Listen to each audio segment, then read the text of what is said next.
They're all in the gate. They're off and running at Finger Lakes. It's Retail Man Baybank along the inside. Maddie's Express alongside in second. Baybank first. Maddie's Express in second. Then it's Retail Man in third. Tetsu outside of him in fourth.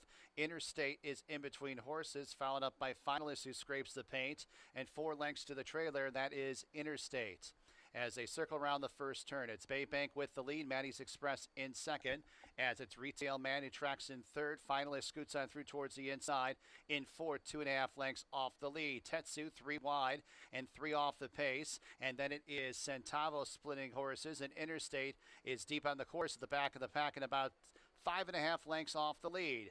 Baybank has the lead as they travel up the backstretch by a half length over Maddie's Express, who rates on the outside in second. Then we got a line of, 4 here with Centavo in the 2-path. Finalist is at the fence. Tetsu is on the outside with Centavo, and then 5 lengths back to Interstate, who trails the field. 3 furlongs to go in the opener. Baybank and Maddie's Express, they've been first and second for the last few furlongs, and they're that way with 2.5 furlongs to go. And then in third, that's Retail Man on the 4 wide side. Finalist, white blinkers towards the rail. Centavo and Tetsu are in some tight quarters near the back part of the field as they reach the top of the stretch. Baybank is the first to face us. Maddie's Express, though, takes over the lead. And then it's Finalist, Centavo. Retail Man's on the grandstand side. They run to the 16th pole. Maddie's Express has the lead by a length and a half over Finalist and Centavo. They come down to the winning line. Maddie's Express wins by a half over Finalist. And then it was Centavo. Superfacta, $25.79. Second race at Finger Lakes, no changes. Exacta, trifecta, superfacta, deal. And they're off. It's Fazaro sending out for the lead. Henry's Hope on the extreme outside. Henry's Hope gets that lead. Fazaro is in second. Then it's Burn Rubber to the outside of Vaunted third and fourth, a space of 3. Saratoga Weekend to the inside of Bon Chance, 5th and 6th. And 4 lengths to the trailer. That is David's Tuition. As they make the entry into the turn, and Henry's Hope has opened up. Henry's Hope has a lead by 7 lengths. Fazaro and Burn Rubber are second and third, then 5 lengths to Vaunted fourth. Bon Chance outside 5th, and then it's Saratoga Weekend in 6th, 17 lengths off the lead, and David's Tuition passes a couple horses at the back. David's Tuition will be up into 4th when they reach the top of the stretch, but like 15 lengths behind the leader, and that leader is Henry's Hope. Henry's Hope into the stretch has a lead by 10 lengths. Over Burn Rubber in second. David's Tuition's on the outside in third. 16th to go, and this is a 1-horse race, and it's the huge favorite, Henry's Hope. Henry's Hope annihilates the field. Burn Rubber second. David's Tuition third. Bon Chance fourth. Double $33.32, exacta $7.30, trifecta $15.16, super $10.67. They're all in the gate, and they're off. Competitive start. She's a Freud bounding out for the front end. Who Asked You and Mira Viglioso on the outside second and third. Dort's Soul Dancer behind the tri-leaders in fourth, and 3 lengths to Tequila, who takes up residency at the back of the pack and is about 7 lengths off the lead. She's a Freud to the half-mile pole in front by a long neck over Mira Viglioso second, as it's Who Asked You widest into the turn in third. 4th place, Dort's Soul Dancer will have to be patient behind rivals, and 3.5 lengths back to Tequila, who's at the back of the pack. About 2.5 furlongs to go. She's a Freud, Mira Viglioso first and second. Dort's Soul Dancer still looking out for some racing room in third. It's Tequila from last. Tequila will try and squeeze on through towards the inside. The problem is Dort's Soul Dancer beat her to the spot, and Dort's Soul Dancer from third up into the lead. Dort's Soul Dancer scampering clear by 3. She's a Freud can't keep up. Mira Viglioso stand side. Tequila's at the fence, 16th to go. It's Dort's Soul Dancer is going to win this race by a big distance. She's a Freud second, Mira Viglioso third, Tequila fourth. $2.92 the winning mutual. Double $3.78, exacta $8.14. They're all in the gate. And they're off. It's Devil or Angel hustled out for the lead. Barfly's on the outside, has that early lead. In a minute, emerges in third. Then it's Buck Wild. It's going to be spun out wide with Bench Walk. Towards the back part of the field is Goldini, and 3 lengths to Ring Good, who trails the field as they navigate the first turn.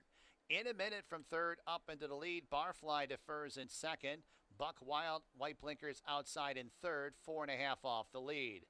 A length and a half to Devil or Angel, who runs along in the fourth spot. And then it's Bench Walk, and 3 lengths to the trailer. That is Goldini. First quarter, 23 4/5. In a minute, up the backstretch, has the lead by 3.5 lengths over Barfly, the nearest pursuer in second. Buck Wild nudged to punt in third to go after the leaders and is about 9 lengths off of the lead. Goldini from far back is at least passing a horse or two, is right to the outside of Buck Wild for fourth. And then it's Devil or Angel, 3 lengths back to Bench Walk in second last. And Ring Good trails the field, 2.5 furlongs to go. In a minute, tries to shake clear of Barfly. Goldini's on the outside in third and 8 lengths off the lead. Buck Wild's under a heavy drive, as well as Devil or Angel, as Ring Good goes wide for the stretch drive, but at least 11, 12 lengths off the lead. 3/16 to go. In a minute, set down for the drive. Barfly to the outside, Goldini stand side, and Ring Good, who was dead last early on, gets through towards the inside. Ring Good's trying to pull off a 9-1 upset. Ring Good getting to the front late. Ring Good victorious from last to first. Barfly second. In a minute, third. Fourth, Devil or Angel. $21.94, the winning mutual. Double $43.30, exacta $239.40. Ready for a start. And they're off. Looks like a great start. Bustin' out of here. Just a Guy sending out for the lead. As it's Birdie Money at the fence. English Storm in the 2-path. Support the Cat is in fifth, only 2 lengths off the lead. Now backs off the pace a bit. And Stormy's Dreaming's deepest on the course at the tail of the field and about 4 lengths off the lead. Birdie Money sets a pressured pace into the turn to lead to half length. English Storm prompting outside second. Just a Guy races third. Bustin' out of here's in fourth. Stormy's Dreamin' circles up on the outside, and Support the Cat saves ground at the back of the pack, and Support the Cat's only 2.5 lengths off the lead as they got about a quarter of a mile left to travel.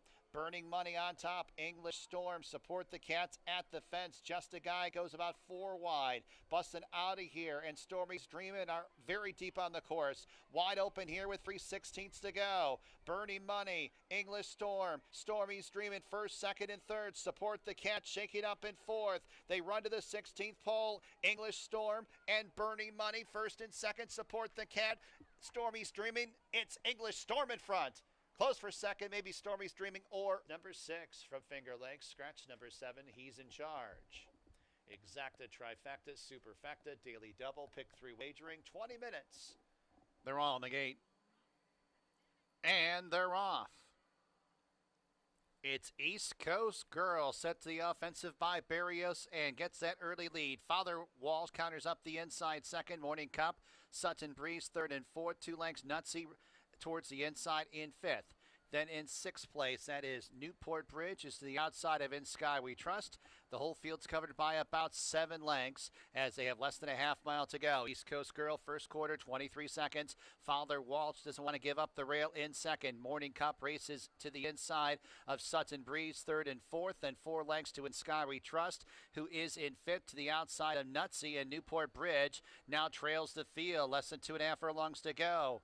East Coast Girl has shrugged off Father Walsh on the turn. Morning Cup, Sutton Breeze outside third and fourth. In Sky We Trust towards the inside fifth as they run down to mid-stretch.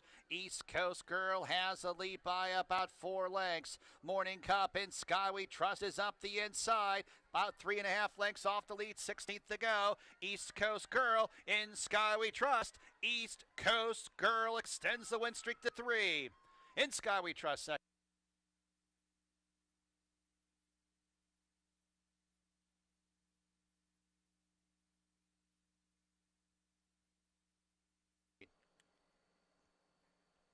And they're off. Good start for Blamaker, who streaks out for the lead.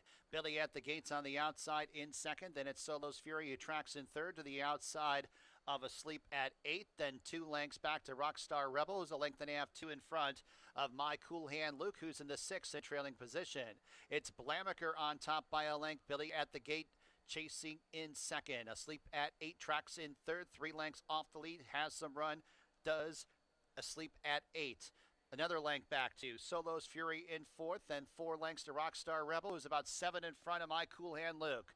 First quarter mile, 22 and 4/5. It's Blamaker with a quarter of a mile left to travel. Billy at the gates on the outside. Asleep at 8's at the fence. We'll have a decision to go inside or outside. We'll go to the outside of Blamaker, and Asleep at 8 will try and run down Blamaker. Blamaker has a 2-length head start on Asleep at 8. Rockstar Rebel skims the inside third, 16th to go. Blamaker strong on the front end. Asleep at 8, a final try on the outside, but it's Blamaker. Blamaker, a good-looking win. And good-looking second place finish. Double $3.64, exacta $5.56, trifecta $4.80, super $3.42. Eighth and final finger in the gate. And they're off. It's 5 aces and Drinking Solo who send out for the lead. Gandy Dancing is in third, then in fourth. That's Big Rich. Utamaro is in between horses in some tight quarters. Socks for Daughters goes wide around that first turn as Gandy Dancing veers out a little bit. At the back is Flash Kiss, who's about 8 lengths off the lead. Still not a very good turn for Gandy Dancing, who's very choppy around that turn, losing position. 6 furlongs to go, and it's 5 aces. On top, the lead's a length. Drinking Solo, Yellow Blinkers second. Socks for Daughters, Big Rich third and fourth. Big Rich kicks on through towards the inside to claim that third spot.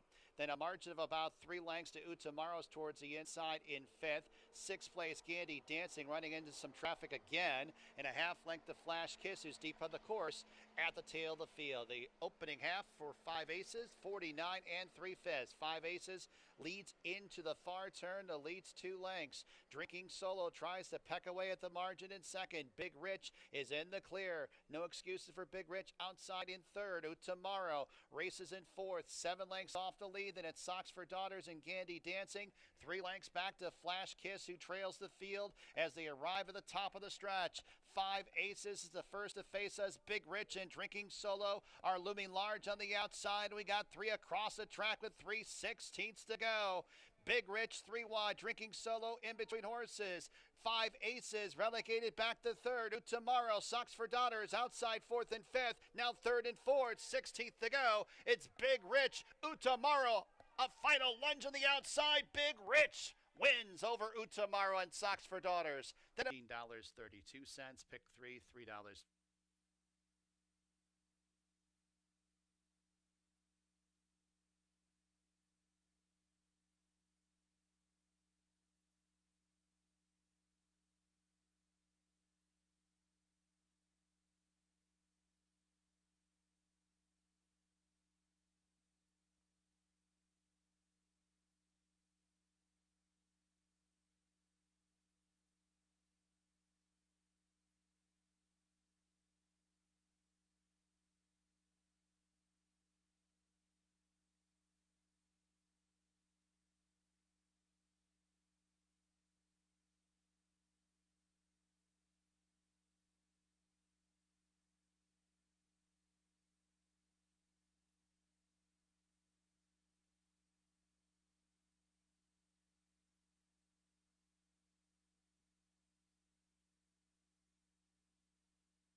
Ladies and gentlemen, our national anthem.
Good afternoon to everyone, and welcome to Finger Lakes, a Monday afternoon of thoroughbred horse racing. 9 races are scheduled. First post in about 44 minutes at 12:20 p.m. My name is Bill Downs, track announcer here at Finger Lakes, and I've got the scratches and changes for today's card. First race. Number 4, She's Grand, the rider 2 over. Second race. No changes. No changes in race 2. Race 3 got a bunch of scratches. Scratch number 4, Toku. Scratch number 5, Secord. Scratch number 7, Chick Azteca. Toku, Secord, Chick Azteca. 4, 5, 7 out of the third. Jockey change number 2 positively to John Barrios. John Barrios on number 2 positively. Race number 4. No changes. No changes in the 4th. Race number 5. Got a late work for number 2, Muscle Shoals. Workout at Finger Lakes on October 29th. 3 furlongs fast surface, 36.10 breezing. Race number 6. No changes. No changes in races 6 or 7. Skip over to race number 8. In the 8th race, scratch number 3, Eastern Star, and number 7, Nurse Bunny. Eastern Star, Nurse Bunny, 3 and 7, scratch from the 8th race. 9th and final, got a couple jockey changes. For number 5, My Gorgeous, make the jockey Nasario Alvarado. Waive the apprentice allowance, make the weight 124. Nasario Alvarado on number 5, My Gorgeous. Jockey change at number 7, Crystal, make the jockey Emmanuel de Diego. Emmanuel de Diego on number 7, Crystal. That's a look at the scratches and changes here at Finger Lakes. Got about 42 minutes to race number 1. Don't forget our final 2 stakes races of the season. The $45,000 She's a Stone Cold Fox and the Tin Cup Chalice Stakes will be run here at Finger Lakes on Monday, November 10th. The 2025 live season continues through November 26th. Got about 41 minutes to race number 1, handicapping. With Dave and Jackie will be next. Have fun and good luck.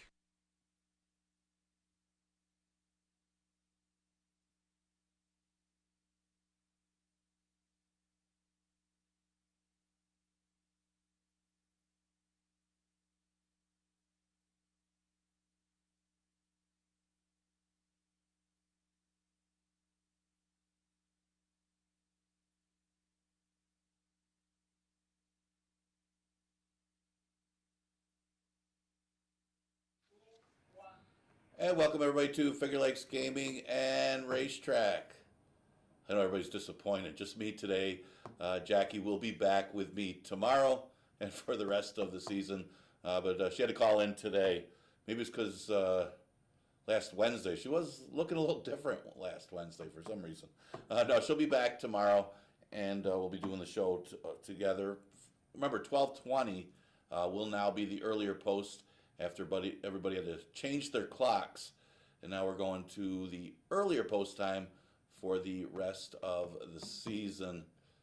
Yeah, trying to get my dog to adjust to the time change. He woke me up earlier today, but everybody's got to adjust. Wish they would change that. This day and age, I think we got it. We don't need to change our clocks forward and backwards. Looking back to last week, what is performance again by Olazabal? Olazabal, trained by Rachel Sells, now is the first and only 7-time winner. I think Z-End might be done for the season. She's been phenomenal, Z-End as well. She had 6 wins. But Olazabal, who started off the season, I think, running as $5,000 claimers. Man, that horse has really put it together. Different distances, just dominated the field last week. A couple wins for Kevin Navarro on the card on Wednesday. Congratulations to him. Look at the trainer and jockey standings. Andre Worry's kind of running away. I think we can project at this point that Andre Worry's most likely going to win the jockey title. He's doing what a great season he's put together. Mike Ferraro has opened up a little bit of a lead on John Buckley. Still close enough still too close to call. But Ferraro with a healthy 8-win lead right now. But both of them, I mean, Buckley's having a career year as well. So congratulations to both of them having a pretty good season. You know, we got a couple stakes races coming up next week. We'll be drawing for those today. The 2-year-old races. She's a Stone Cold Fox. Remember, her was what a 2-year-old season she had. She even tried the Breeders' Cup. Speaking of M. Anthony Ferraro, that was a long time ago. But the Tin Cup Chalice Stakes, of course, who could forget Tin Cup Chalice? He was obviously more remembered as a 3-year-old than a 2-year-old, but he was pretty good as a 2-year-old too. He was a double-digit winner of his maiden win, and then his 3-year-old season swept the Triple Crown. The New York Triple Crown, we'll call it. So, the New York Derby, Mike Lee, and Albany Stakes. Won all 3 under Pedro Rodriguez for Mike Lascesi. Got to honor both of those horses with naming the stakes races after them. Be the final stakes race of the season as we get into November now. You can tell by the temperatures getting cold. Okay, let's look at today's card. Just me today. We'll go over it. We're going to have a shorter time between to do the show now as we get that earlier post time.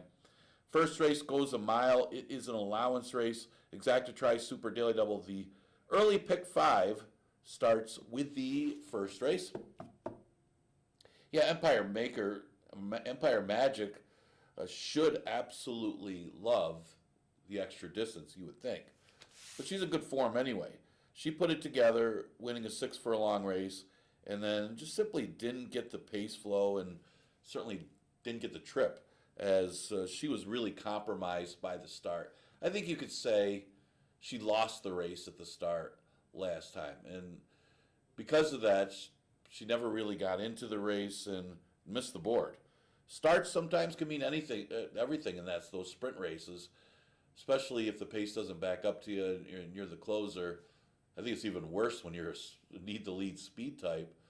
Got to get out of the gate, and I think you can forgive the last effort for Empire Magic because of that start. Goes further today, a mile, a beatable field here for her. She's going to be tough in the first. Now, the tricky read is the 2. That's Last Glory. What do you do with this horse? Can we just draw a line through the last race for Last Glory? Maybe didn't like the racetrack. It was a sloppy track that day. She never really got out of the gate and never really in it. You know, Queen's Cat. I mean, I guess it didn't matter if it was Queen's Cat or who it was. This one didn't run. So draw a line through the race. She probably didn't even get anything out of it as she was pulled up there. But You look at the mile races that she's run, the mile race at Monmouth, the day that she was claimed, it's good enough to win. And so that's the tricky read. Maybe she just didn't like the slop last time, or maybe didn't like the track. Whatever reason, if you could draw a line through the last race, which I'm doing, you got to use her. I mean, here's a horse that, Mission Impossibles have done well here anyway, but she's out of a dam by Mine Shaft. This horse could be tough if she runs her race. They said if she runs back to that August race that she won at Monmouth, she can win here. A lot of ifs in this game. The 4 She's Grand is the inside speed with Beauty's Bangle. They look like the 2 speeds in this race. She's Grand, remember the last time that she went a mile 70, she won. Now, Equinox was getting to her late. Equinox, and we'll talk about that one again. I think she's running this week as well. Equinox, man, she came back and won in 1:38, I think the time was, for the mile. That doesn't sound very fast to a lot of people out there watching the bigger tracks, but 1:38 here at Finger Lakes, probably the quickest time of the year that Equinox ran that day. And she came out of the race with She's Grand. She's Grand went pretty decent fractions. It wasn't like she had it slow up front. So maybe she's better going long than short. And again, it all depends on how this track plays, number one, and what Beauty's Bangle does. Beauty's Bangle's coming out of sprints. She's got natural speed, and she'll be out there most likely with She's Grand. If she backs off her, I thought She's Grand would be very dangerous in this spot. So those are the 3 that I like. I'll go the 1, 2, and 4 in today's first. Again, I gotta say thanks to everybody for all the positive comments about our Halloween show last Wednesday. I was a little scared doing that. I don't know, dressing up like that, but everybody loved it, and at least we got some good positive reviews for that Halloween show. Don't think I'll be doing that again though. Second race, the 5,000 claimers. Non-winners of race that's a date or never won 4 condition, going a distance of 6 furlongs. Tricky race, really tricky race, to be honest with you. I could make a case for a bunch of them in here, just kind of looking at the prices, and I would want a little higher odds on the horse that I like on top. And I thought I was kind of taking a shot here, because I like America's Justice going long better than short. I didn't like the tactics last time. They had 2 horses in the race with the connections, and this horse cannot be rated going long. I don't know what they were trying to do with this horse last time, because there was the other speed horse was Spetro, and then the other one was trained by the same barn. So I like the cutback here for America's Justice. Obviously, by American Pharoah, the horse is better going long, but not with those tactics. So the sprint race, you look at the prior start, ran against the very sharp Kegs. I think that's a really strong race that America's Justice comes out of the sprint race anyway. You look at Kegs, just won again the other day. Looked good when, that horse is on a win streak. Flowing River, I think was off slow that race, but pretty good horse in the condition. And then the horse that was third, Rebel Empire, that one stepped up in class and ran extremely well. I don't know if it stepped up in class. I think the race just came up tough, but ran extremely well against a couple real good ones, and actually had trouble down the lane and ran 3rd or 4th in that race. So I'm grading that race pretty well, the last sprint for America's Justice, and I'm giving the horse that excuse last time of bad tactics. And even if he does go out there with speed, he's got to run into Spetro, who's a pretty good speed ball. Probably wouldn't have done much in there anyway at this point in his career. But he drops to 5,000. If he runs back to that race, even though he's not a sprinter, if he runs back to that race on September 30th, I think he can beat these. So I'm going to lean towards this one as my top choice. I want a little higher odds of 7-2. Probably won't get it. Callie's Dream was bet off the board last time. And the Mad Bomber playing the races that day, because it was one of those races where it was a wide open race. This horse figured to hit the board, maybe win, but the outside post, you couldn't really love the horse in there. Somebody did, because they bet this horse down to what, 1-5, that race, like, or 2-5. I think he went back up, but I think it was down to 1-9 at one point, and came back up late. But production credit was the main speed and likes an off track, so I think the off track kind of helps production credit anyway. I don't know who was betting this horse. I mean, he figured. I mean, he figures one of the main contenders, but sometimes they'll bet these horses off the board, off a couple second place finishes. That it makes you scratch your head. And this was one of them. But I think that might be a positive. If somebody liked the horse that much, maybe he's didn't take to the track or something. He'll run big today. I don't know, but for whatever reason, I like him moving from outside to inside today, and I think he's got a good chance to win here. Actually, I think he's got a better chance to win here than last time when they were betting him down to 1-5. We'll see. An interesting one at a big price at 12-1 is Image of Quality. Here's a horse that off of the win was claimed for 5,000 and looked good winning that day.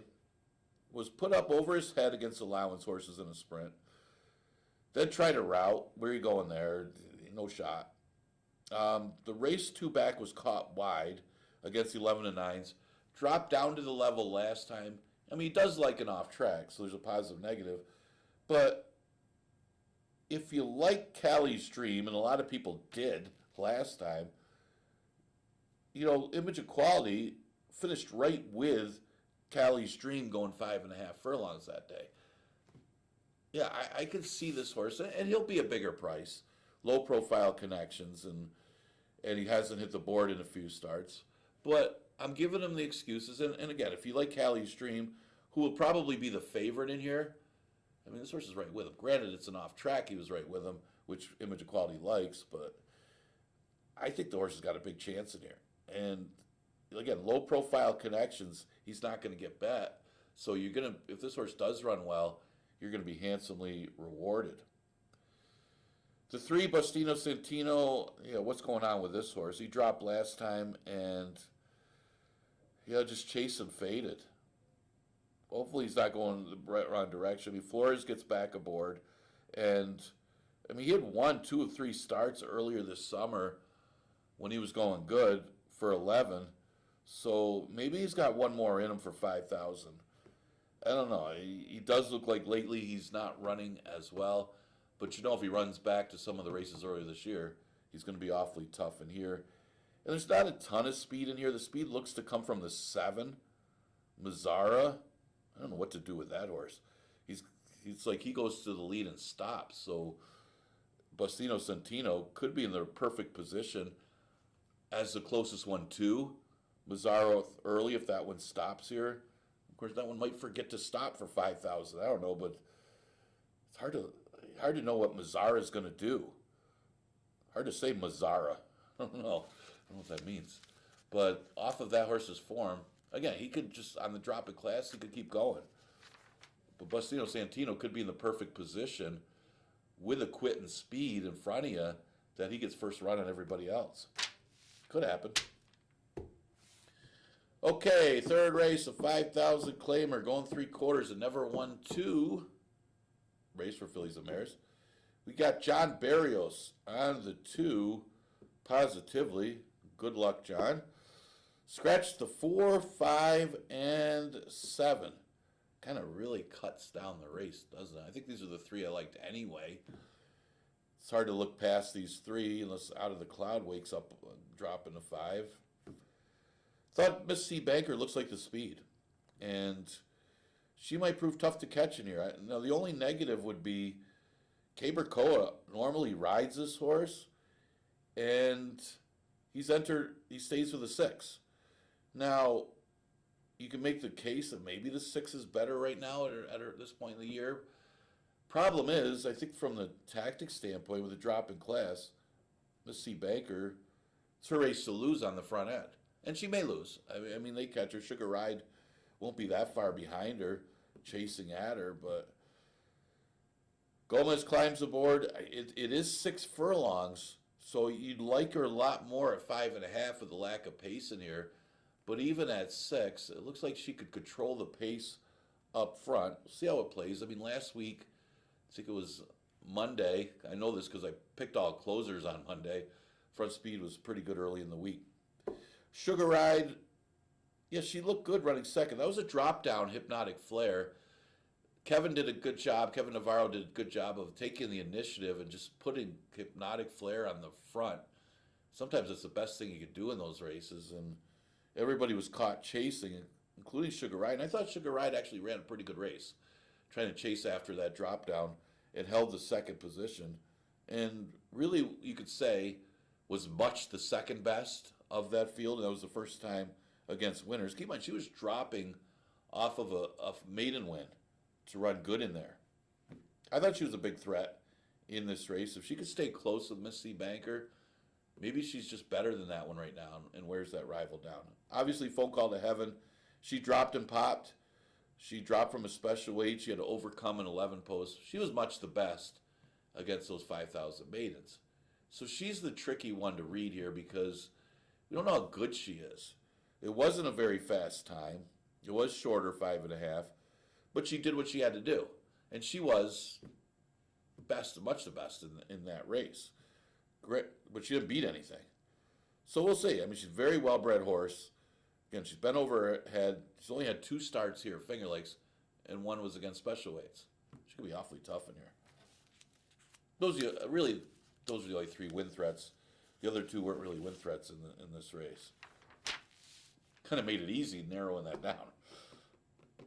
Never Won 2 Claimer is the 4th. It is for fillies and mares, going 6 furlongs. Going to get these drop downs this time of year.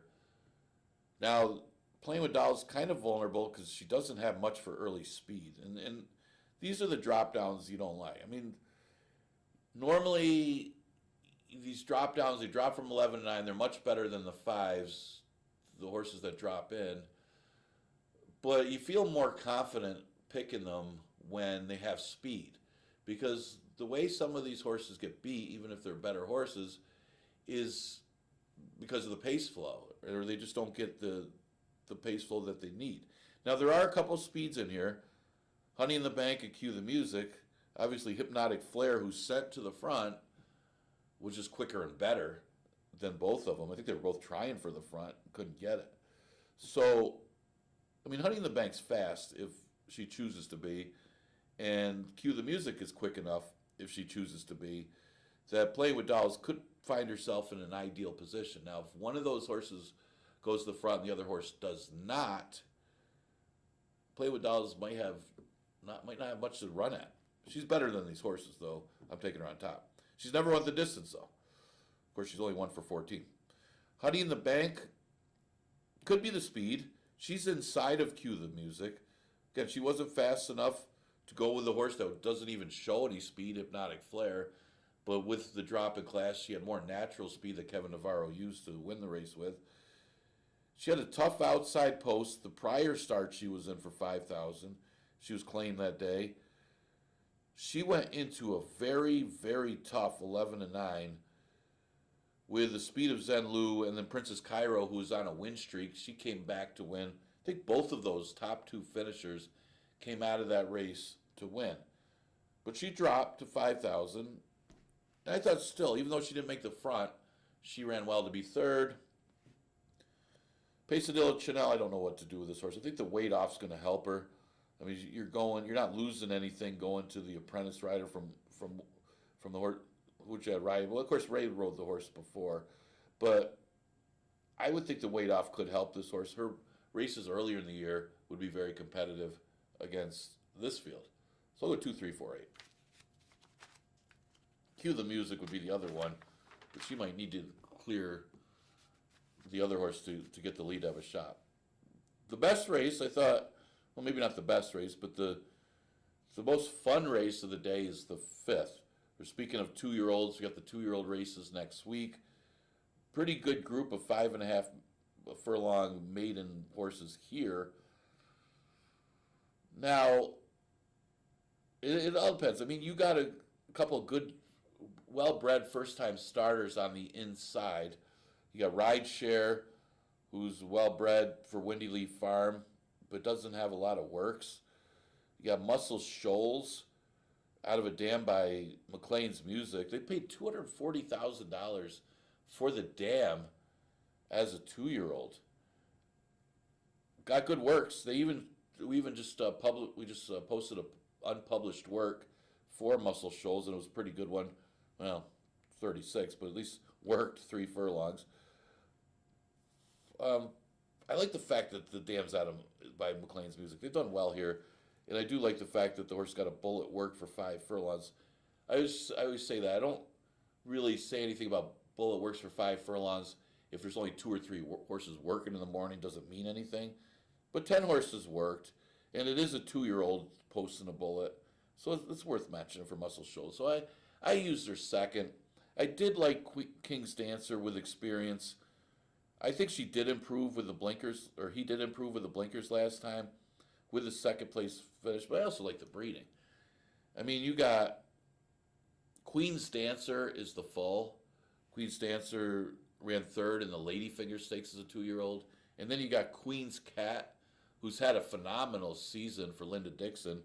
That one just tore up the track last week and what did she go, 110 or something? I don't know, but the main reason that pushed me on King's Dancer, even though these firsters could be something in here, the margin to the third place horse in that race. You look at Instant Success, popped out there, got the lead, and ran a big race. King's Dancer made a middle move to chase after that horse, and the two of them ran to the wire together, and then you needed a telescope to look back to the rest of the field. So if Instant Success isn't in that race, how much the best would King's Dancer have been against the rest of them? So that's kind of what I'm looking at. It kind of takes away from how good a race King Dancer ran, because Instant Success also ran a good race too.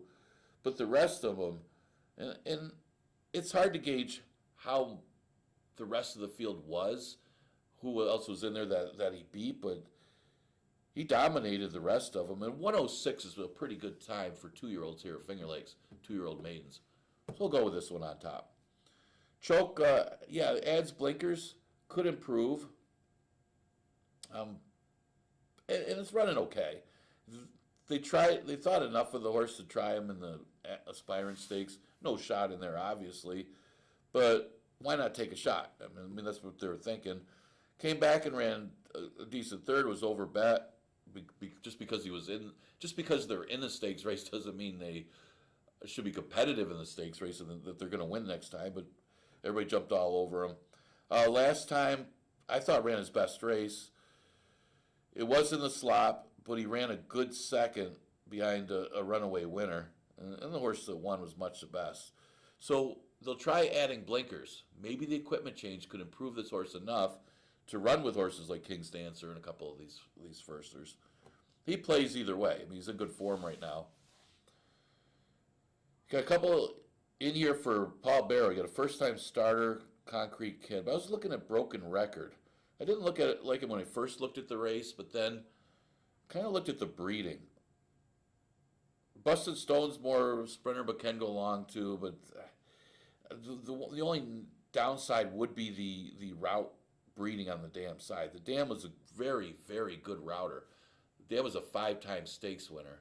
But class is class. So even though he's going short again and he probably wants longer distance, instead he goes the other direction, going 5.5, I think he's going to be tough in here. So, I mean, keep in mind, his first start, he broke slow, as a lot of firsters do from the rail. They kind of break all the same. They kind of break back, lose a few lengths at the start, and then try to overcome it in the slot. Okay, 4-2-9-5. Got to kind of speed up. We got 9 races, and I got shorter time now. 6th race, a maiden race, going to mile 70. Yeah, Trinity River looks tough on paper. I mean, even with the turf races are most of his form. He's been running primarily turf. The dirt route races that he has, a couple of them, the one is good enough to win. I'm talking about the one in November when this horse was a 2-year-old. Still good enough to beat these older horses here. Yeah, he's got class. He's better than these horses. Is he better on the dirt than the rest of this field? I guess we'll find out today, but tough to go against. An interesting one that I got for second is Regazzo de Oro. Ray Lou stays on this one for Ronnie Breed. Broke slowly in his first start here at Finger Lakes, and still didn't run that badly. Last race, I didn't think he was that badly beaten in a decent spot in the slop. He ran fourth, and you look at the race. I mean, you need a moneymaker. I don't know. That horse ran the best race of his life. Obviously, he broke his maiden that day. But 2 starts over the track. Again, the poor break the race before. The number wasn't bad, even though it took you need a moneymaker. You to moneymaker. I don't know how you're supposed to say that one. It sounds funny actually if I say it that way. He just kind of ran evenly, but I think the race came up good because they ran a decent time for the day for the slop. Good price horse in there. The 6 Probably Flattery could be one of the speeds of the race. Now Louis Perez gets off to ride Trinity River. Can't blame him there. But Probably Flattery, who's always close in these sprint races, could be dangerous if he makes the lead. I don't know if Wisecracker is going to let him get the lead, but he is dangerous if he gets the lead in here.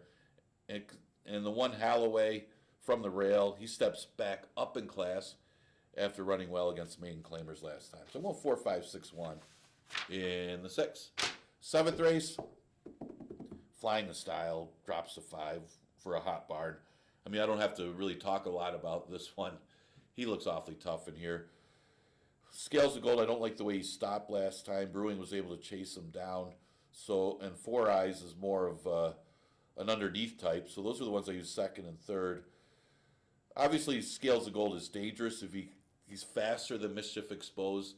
If he's clear and out there and the track's favoring speed, he'd probably be the most dangerous to beat Flying in Style. But I think the most likely to hit the board behind Flying in Style is Four Eyes, and he's the better price. So I used him second. Scales of Gold third. Paint the Line, who dropped and popped last time.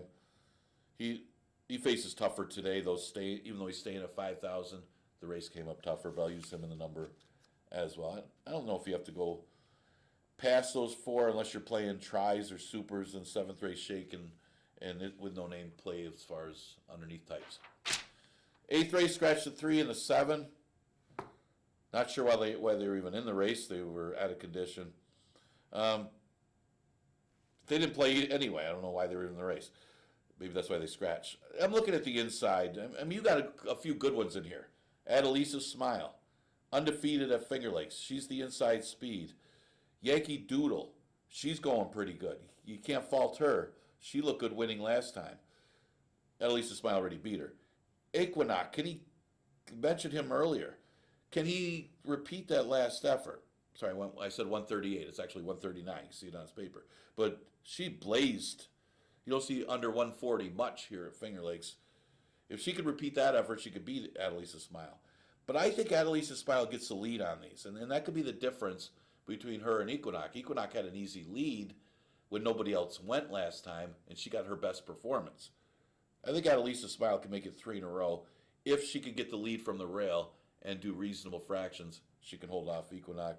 Yankee Doodle, if there's a battle up front, she could be tough. Hard to fault any of these 3 horses. They're all going pretty well. And if you're playing pick 4s, pick 5s, I would use all 3. Okay, we go to the last. And man, somebody's going to win race number 9.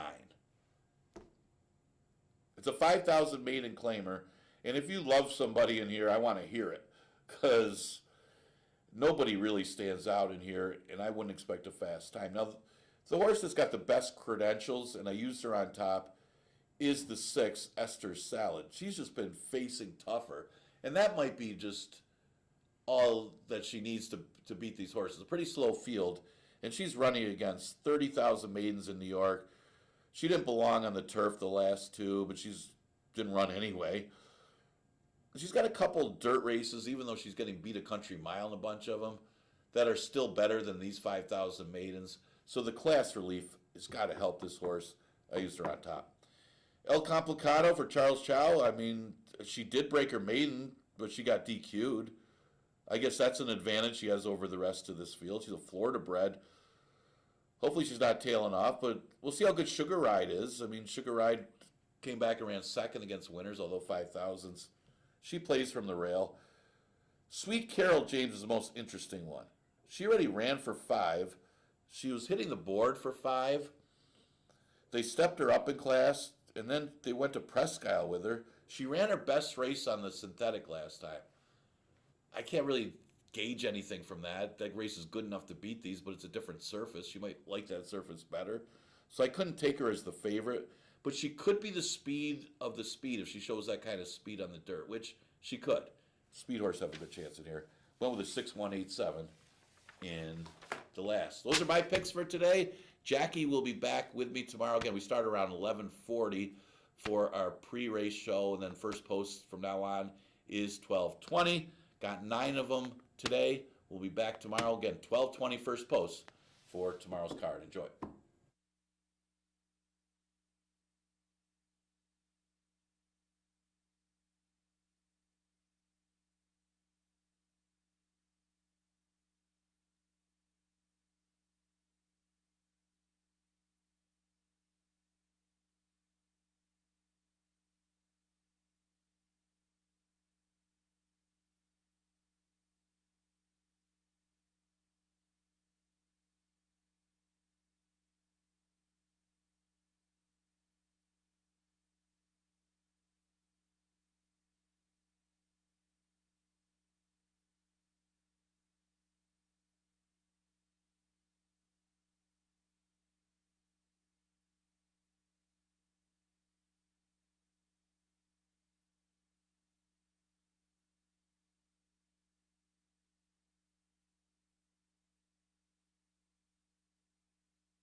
Coming on the track, first race here at Finger Lakes. Leading the post parade, number 1, Empire Magic and Cabercoa. Number 2, Last Glory, Emmanuel de Diego. Number 3, Sweet DeSantis, Joel Cruz. Number 4, She's Grand, Luis Perez. Number 5, Beauty's Bengal, Andre Worry. And number 6, Liggins Legacy, Jeremias Flores aboard. Track is fast, first race in approximately 3 minutes.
Approaching the gate.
And the fillies and mares have reached the starting gate for the first race from Finger Lakes.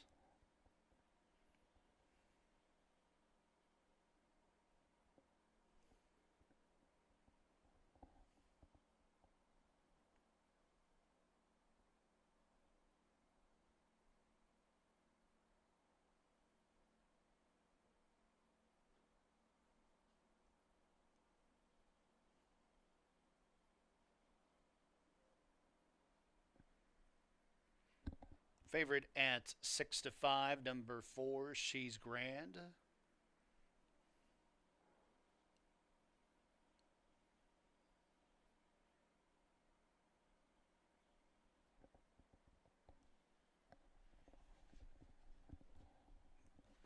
Last Glory going in.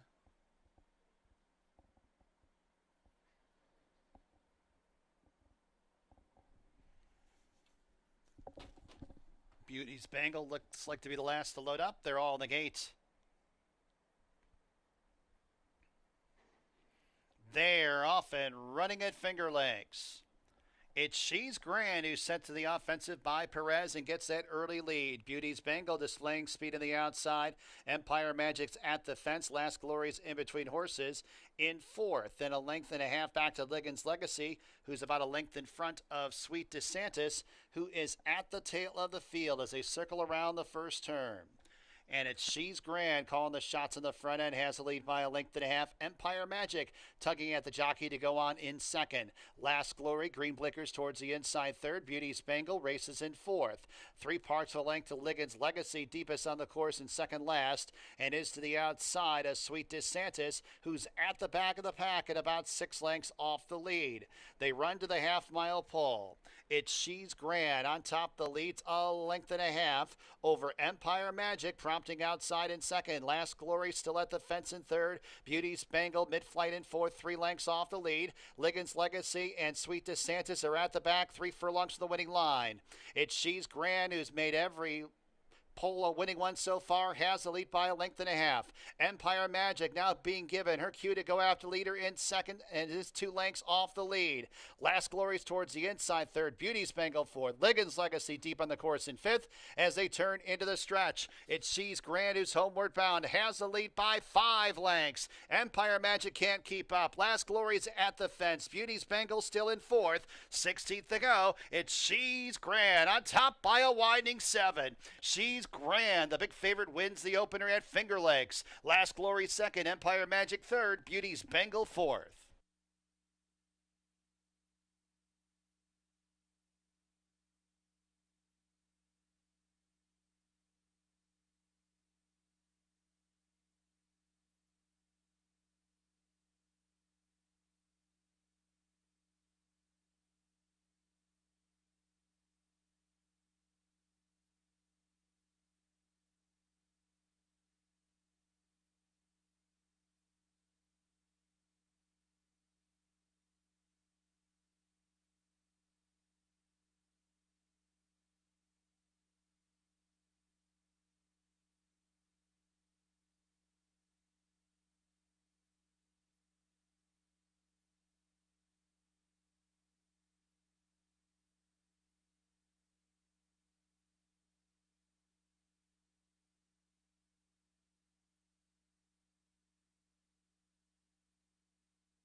4215 in the opener. Time of the mile 139.33.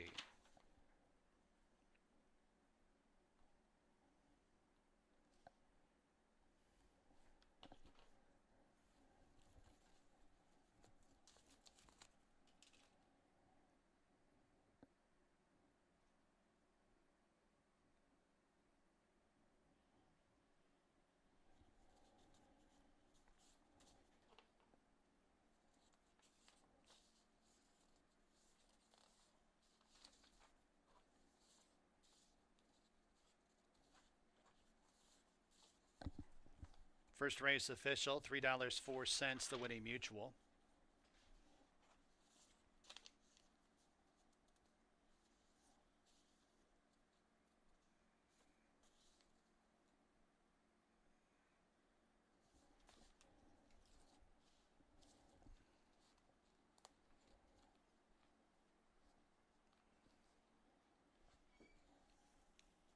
She's grand back to the winner's circle. Now 4 for 7 lifetime. New York bred, 3-year-old bay filly by Instagram out of Tis Gone. Margaret Selby and Adrian Selby, the owners. Michael Ferrero, the trainer. Luis Perez, the winning jockey. Danzel Brendan Mule. Red, She's Grand with Louis Ferrari. Exacta, $11.68. Try, $5.35. Super, $4.06. Second race at Finger Lakes. There are no changes. Exacta, trifecta, superfecta, daily double, pick 3 wagering. Post time, race number 2 in about 18 minutes at 12:48 p.m.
Okay, we're in the paddock for race number 2, and money showed for She's Grand, and she got back to her winning ways as Beauty's Bangle opted not to go with her early. She's Grand able to benefit from that and had some reasonable fractions and got away on the front end. Louis Perez for trainer Michael S. Ferraro. And this is Michael S. Ferraro time of year, Mr. November. Second race, 5,000 claimer. Non-winners a race since a date or never won 4 races. Going 6 furlongs. Good competitive heat in here. So look at some of the rivals in here. It's hard to fall in love with anybody in this race. I thought America's Justice on the cutback.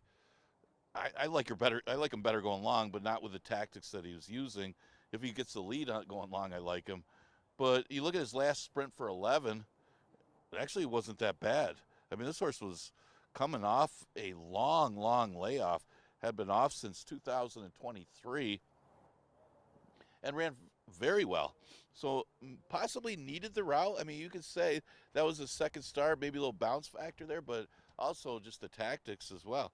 But he drops to 5. If he can run back to that race that he had off the layoff in the sprint, he could win here. I mean, Keggs is sharp right now, and Flowing River and Rebel Empire are pretty good in the condition. Rebel Empire came back and ran a good third behind some good horses.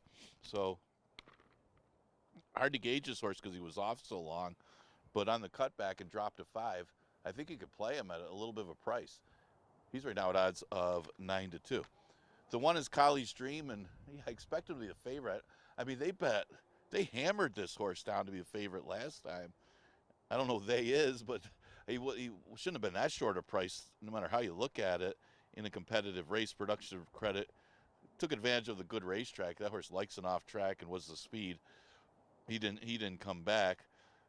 Kind of a 2-speed number. His Smile Takes Charge held second as well, but that was 5.5, and production credit actually went a fast time in 105, a little quicker track, but goes a little further today. Does Callie's Dream 6 furlongs, and would be no surprise going outside to inside. So from the rail position, if he can work out a trip, very much a contender in this race. Image of Quality at 12-1 morning line is not out of this. I used him for third. He comes out of the same race as Callie's Dream, and he finished right with Callie's Dream. The only negative to that would be that Image Quality seems to like an off track, at least run better in it. But he dropped to 5. That was first time dropping to the level since being claimed, and the prior start for 5,000, he won. So you would think at 5,000 again, this horse really plays in here. And with the low profile connections, you'll probably get a good price, even though the one horse, Callie's Dream, will be the favorite, and he ran right with that rival last time. The 3 horse is Bustino Santino. I like the way the race flow goes for this horse. I don't know if he's still the same horse, if he's going the wrong way. It seems like the last couple he hasn't run as well. But you got to think the speed is going to come from the 7. That's Muzara. That one usually stops. May forget to stop at 5,000. That could be a possibility. But if he does forget to stop, he's going to be tough to catch. But he usually does. And the horse that's going to be closest to him will probably be Bustino Santino, who could take advantage. That's the key to the race, what Mazzaro does, the new face in here, as if maybe he lasts because he is dropping so much, dropping to 5,000. Real tricky read on that one because he stopped so badly in some of those richer races. So that's some of the contenders for race number 2. Exacta Tri, Super Daily Double, and Pick 3 starts with this race.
Horses coming on the track, race 2 from Finger Lakes. Number 1 is Kali's Dream and GM Rahina. Number 2, Jules in the Bay, Andre Worry aboard. Number 3, Bustino Santino, Jeremias Flores. Number 4, America's Justice, Joel Cruz. Number 5, Image of Quality, Christian Navarro. Number 6, Heads or Tails, Raylu Gutierrez in the irons. Number 7 is Muzara, Rafael Rohina Jr. up. And number 8, Looking Super, Chris Russell, the riding assignment. Post time in just a few minutes.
Horses are approaching the starting gate at Finger Lakes.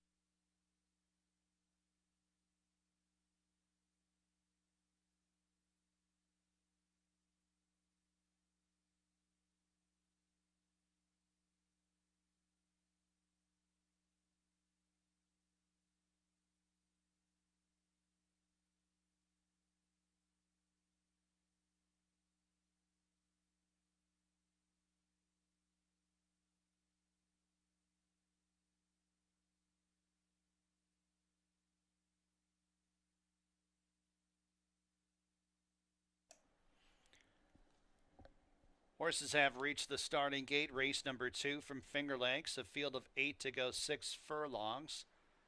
Condition claiming race. Even money number 1, Kali's Dream.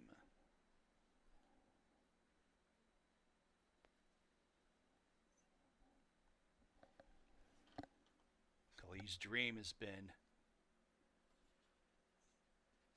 in the money in every race at Finger Lakes this year. Bustino Santina going up.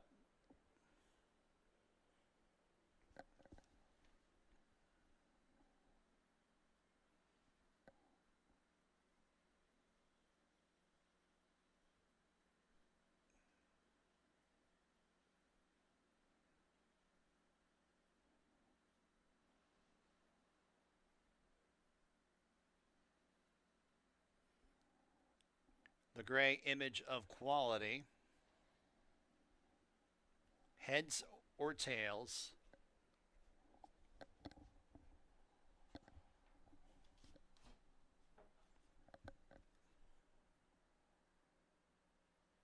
Looking Super to the outside.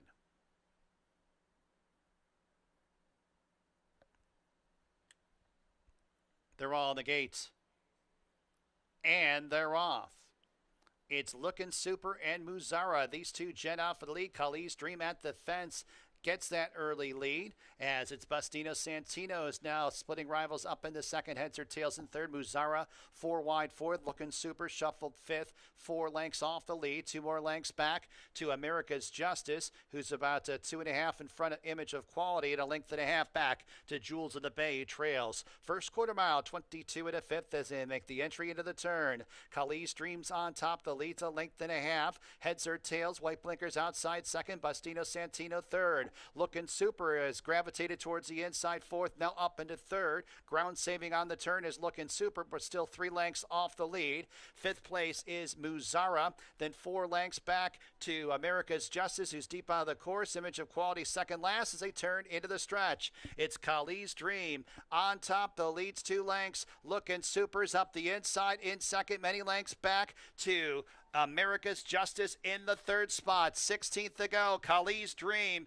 Looking Super's not giving up towards the rail. Then it's America's Justice. It's Kali's Dream who holds over Looking Super. And then it was America's Justice and Image of Quality.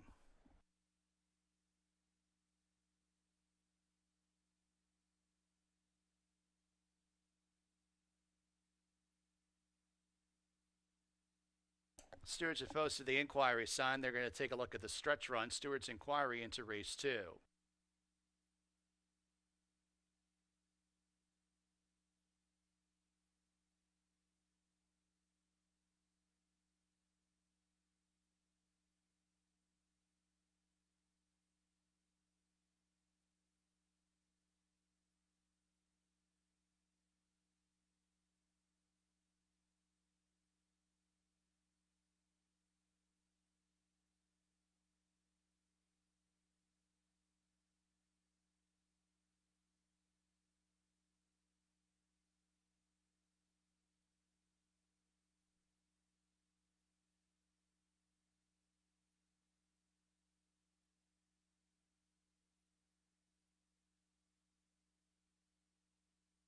Also, jockey objection 8 versus 1 for alleged interference in the stretch. 1845 unofficially in race 2 from Finger Lakes.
Ladies and gentlemen, we have a disqualification. Number 1, Kali's Dream has been disqualified from first and placed second for interference to the 8 Looking Super. Stewart's disqualified number 1, Kali's Dream, from first and placed him second for interference. Call it deep stretch. 8145, your new order of finish. Looking Super, Florida bred, 5-year-old bay gelding by Bucaro out of Super Trooper. Tim Murphy, owner trainer. Chris Russell, the winning jockey. Here's the pan shot. Number 1, Kali's Dream on the lead. The 8 Looking Super along the inside right there. You can see the jockey having to take up and was certainly entitled to the room. Once again, we're looking in about the 2 path off the rail. The 1, Kali's Dream, comes over on the 8 Looking Super right there. Enough to warrant a disqualification. Flip the top 2 in race 2.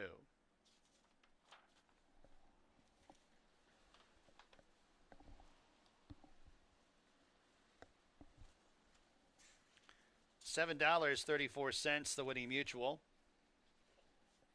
Double $23, exacta $20.30, trifecta $19.28, dime super $20.68. Third race, Finger Lakes.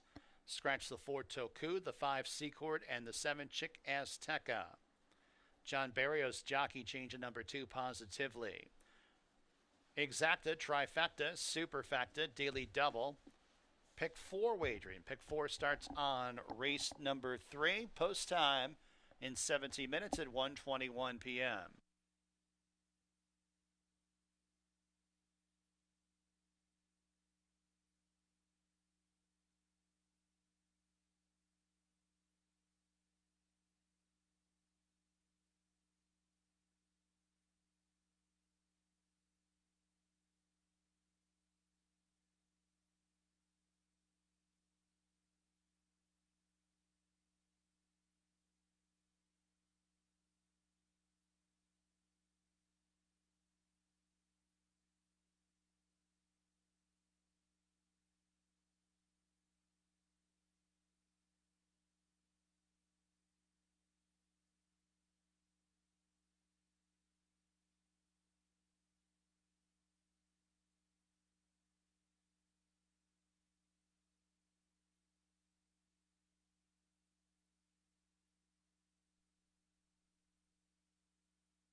All right, we're getting ready for race number 3, and that was looking super via disqualification as Collie's Dream came over late, and Looking Super was trying to come up the rail, so his number got put up.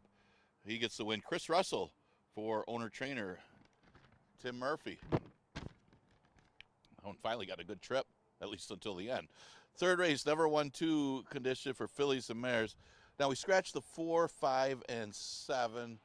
And as you see by the board, kind of easy to narrow this one down to the 5 remaining betting interests. You get the speed of the 3.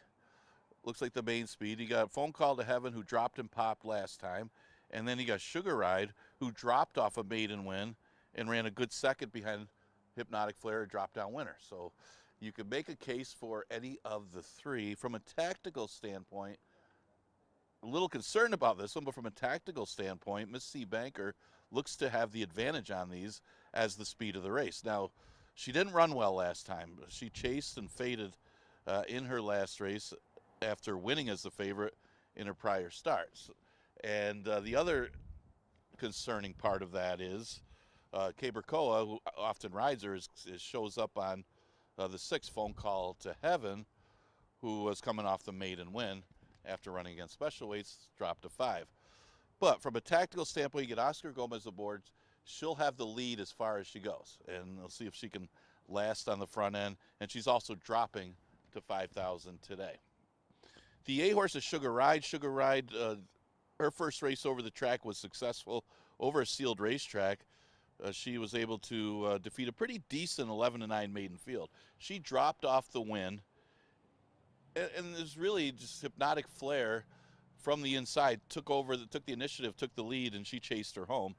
She ran very well for 5,000 that day, so she fits nicely here off of the effort. Phone Call to Heaven, you can make a case for her.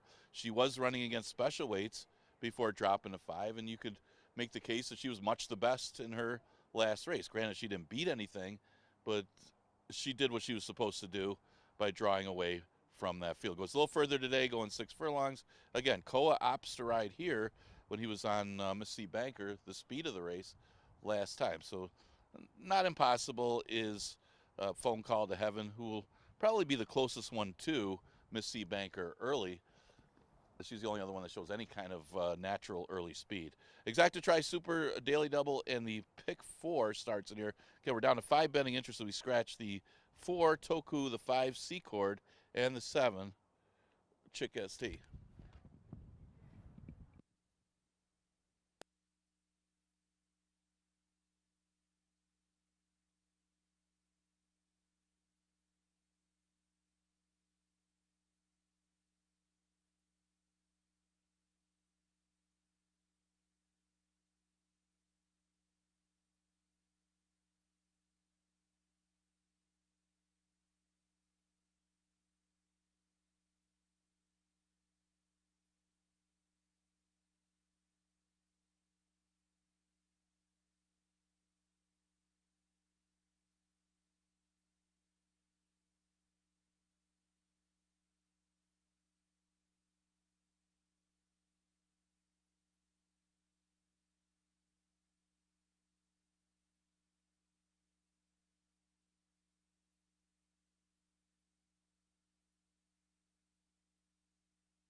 Horse coming on the track, third race here at Finger Lakes. Number 1, Out of the Cloud, Andre Worry, the jockey.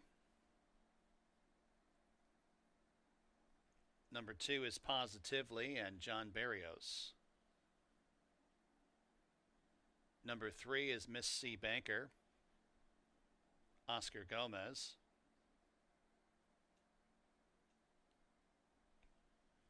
Number 6, Phone Call to Heaven, Cabercoa. And number 8, Sugar Ride and Hemen Harkey. Post time in just a few minutes.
Approaching the gate.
Fillies and Mares have made their way to the starting gate. Race number 3 from Finger Lakes. Got a field of 5 to go 6 furlongs, but a battle for favoritism. 3 of the 5 at 8 to 5. Number 3, Miss C. Banker. Number 6, Phone Call to Heaven. Number 8, Sugar Ride. Out of the Cloud, the first to go up.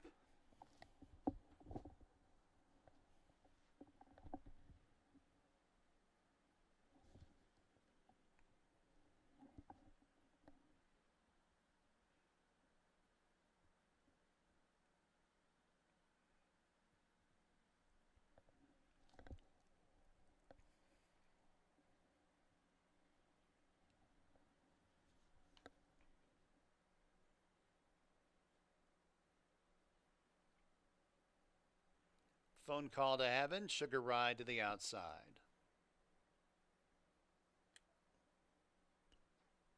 They're all in the gates. And they're off. Horrible start for Miss C. Banker. Broke about 4 lengths behind the second to last horse. It's Sugar Ride and Phone Call to Heaven. These two blast out for the front. Positively's third. Miss C. Banker from out of last up into third, but 4 lengths off the lead and out of the Cloud at the back of the pack and about 8.5 lengths off the pace. It's Phone Call to Heaven, hounded by Sugar Ride on the outside in second. Miss C. Banker is in third, 3.5 off the lead, 2 lengths to Positively, who's about 4 lengths in front of Out of the Cloud, who's at the back of the pack. 3 furlongs to go. Phone Call to Heaven on top. The lead's about a length. Sugar Ride pressing outside second. Miss C. Banker is all in third. Positively deep on the course in fourth and many lengths back to Out of the Cloud, who's at the tail of the field as they reach the top of the stretch. Phone Call to Heaven still under a hand ride, now being asked to go for the finish line on top by 2 lengths. Over Sugar Ride second. Miss C. Banker third. Positively outside fourth. Inside the final furlong, it's Phone Call to Heaven, who widens the lead to 6 lengths. Over Sugar Ride and Miss C. Banker, it's Phone Call to Heaven in front. Sugar Ride second, Miss C. Banker third, Positively fourth.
Six, 8, 3, 2.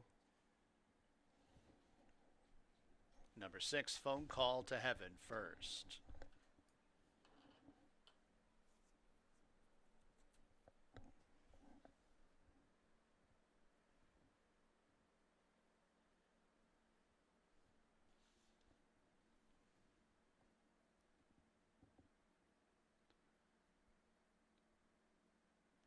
The winner's circle, number 6, Phone Call to Heaven. New York bred, 3-year-old Doc Brown filly by Dialed In out of Rainbow Song. TriStar Farm owns, Tamer Housel trains, Caber Coa, the winning jockey. St. Simon Place bred, Phone Call to Heaven.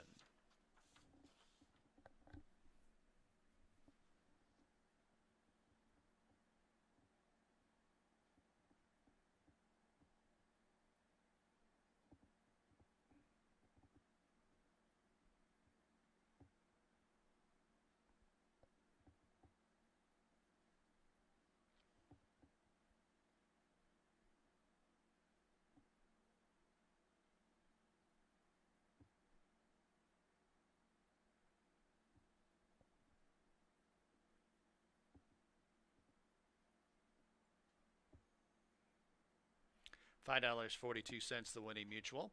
Double $25.98. Exacta 1060, trifecta $4.09, super $2.34. Fourth race from Finger Lakes. There are no changes. Exacta, trifecta, superfecta, daily double, pick 3 wagering. Post time race 4 in about 19 minutes at 1:50 p.m.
in the paddock for race number 4. Sometimes the start means everything.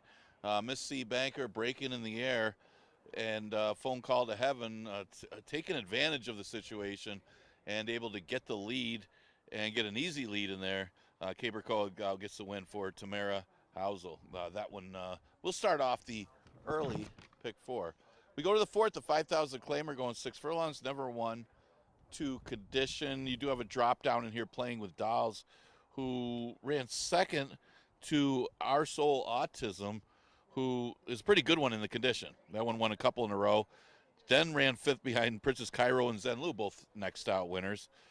Last time, Maryland's New York Pride was an easy winner. She didn't run as well the last time. That's the thing with playing with Dolls, and maybe that's why you see her dropping down to 5,000. But she has a little bit of a class edge running against the 11 and 9s, and in this 2 lifetimes, not the strongest of fields. She's one of the main contenders.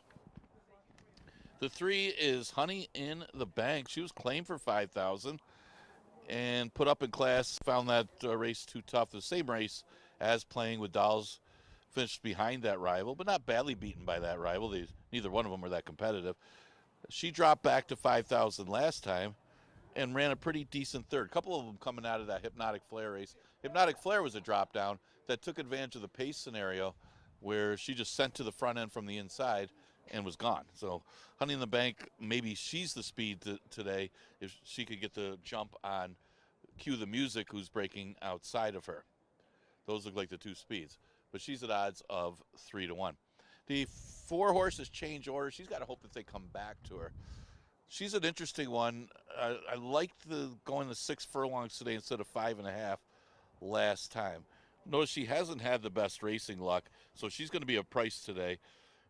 She ran second, didn't miss by much, going 5.5 back on the 24th, and then caught a tougher field on a good track 2 races ago. Again, 5.5 last time, but it was the same Hypnotic Flare race where they just didn't back up. Everybody kind of held their position. So she's kind of at the mercy of the pace, but if it does develop, change order is an interesting long shot in here, who is a big price at odds of 17 to 1. Pesadilla Chanel is the outside horse. She'll take the weight off with the apprentice rider. She's only run a couple times at this level. And it's not like she's that badly beaten against the same horses. They're all running kind of together, including her, and she's got the advantage, a weight advantage in here. Post is no bargain, but at 14 to 1, getting a little weight advantage when you're only a length or 2 beaten by some of the rivals in here, I think she's worth a look anyway at a big price. So that's some of the contenders for the 4th Exactitri Super Daily Double, and pick 3 starts in this race.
Fillies and Mares coming on the track. Fourth race at Finger Lakes. Leading the post parade, number 1, Emily Reward and Henman Harkey. Number 2, Playing with Dolls, Luis Perez. Number 3, Honey in the Bank, John Barrios.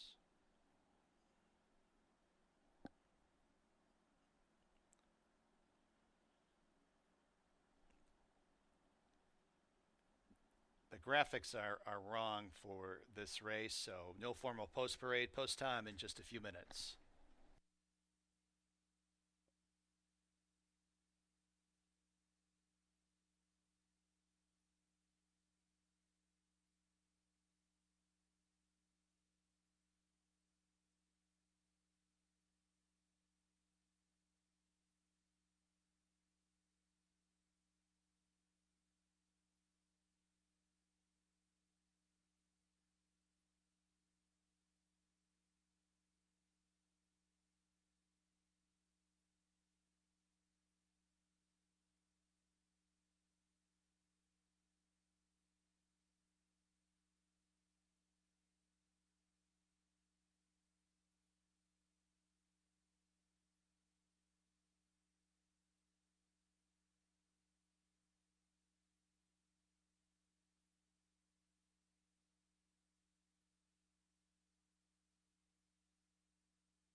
Approaching the gate.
Fillies and Mares have arrived at the gate. Race 4 from Finger Lakes.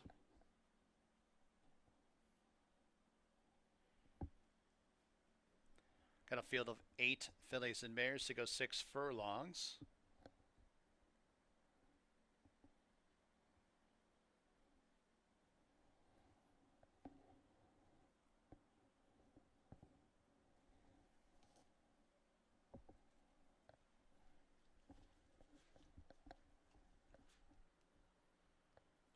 Cue the music walking up. Moontown.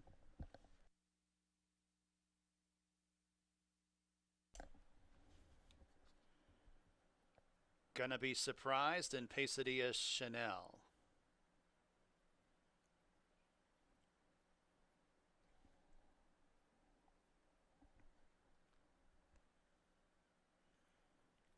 They're all in the gate. And they're off.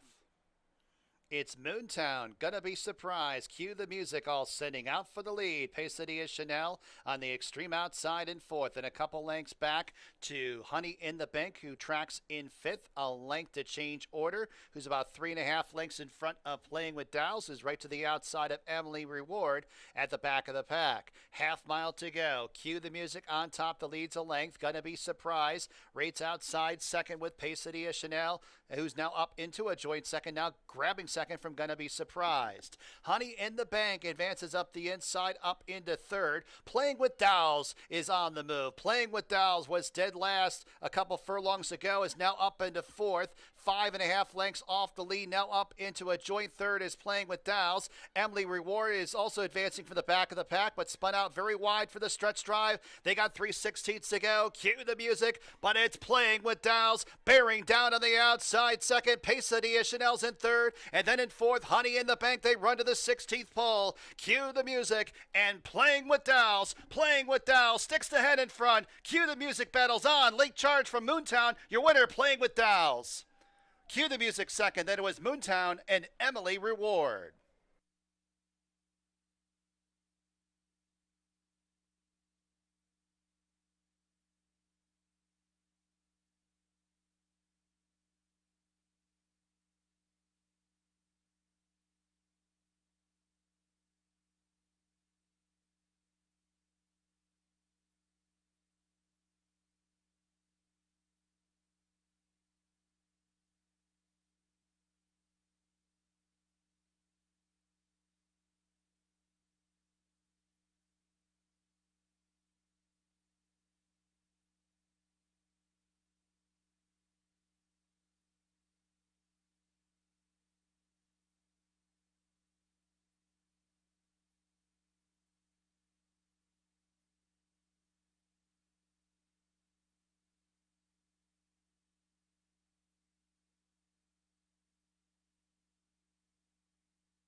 2561. Number 2 playing with Dowels first.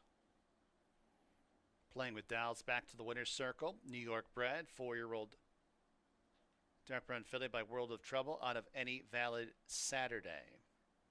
Walter Downey, the owner. Jonathan Buckley, the trainer. Luis Perez with a riding double today.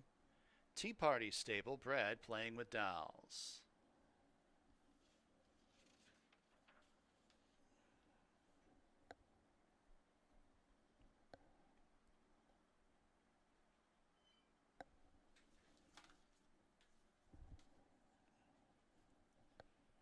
$8.82 the winning mutual. Double $22.94. Exacta $46.28. Trifecta $65.19. Superfecta $51.10. And a pick 3 for 50 cents, $31.48. Race number 6 from Finger Lakes. There are no changes. Race number 5 from Finger Lakes. Excuse me, my pages got stuck. Race 5 from Finger Lakes. Good news, no changes in there either. Exacta, trifecta, superfecta, daily double. Late pick 5 wagering. Late pick 5 starts on race number 5. Post time for race number 5 in about 23 minutes at 2:23 p.m.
All right, in the paddock for race number 5, playing with dolls on the drop-in class, good enough to get the win under Louis Perez for trainer John Buckley. We go to the 5th, and pretty good race here. Real interesting maiden race for 2-year-olds. It goes a distance of 5.5 furlongs.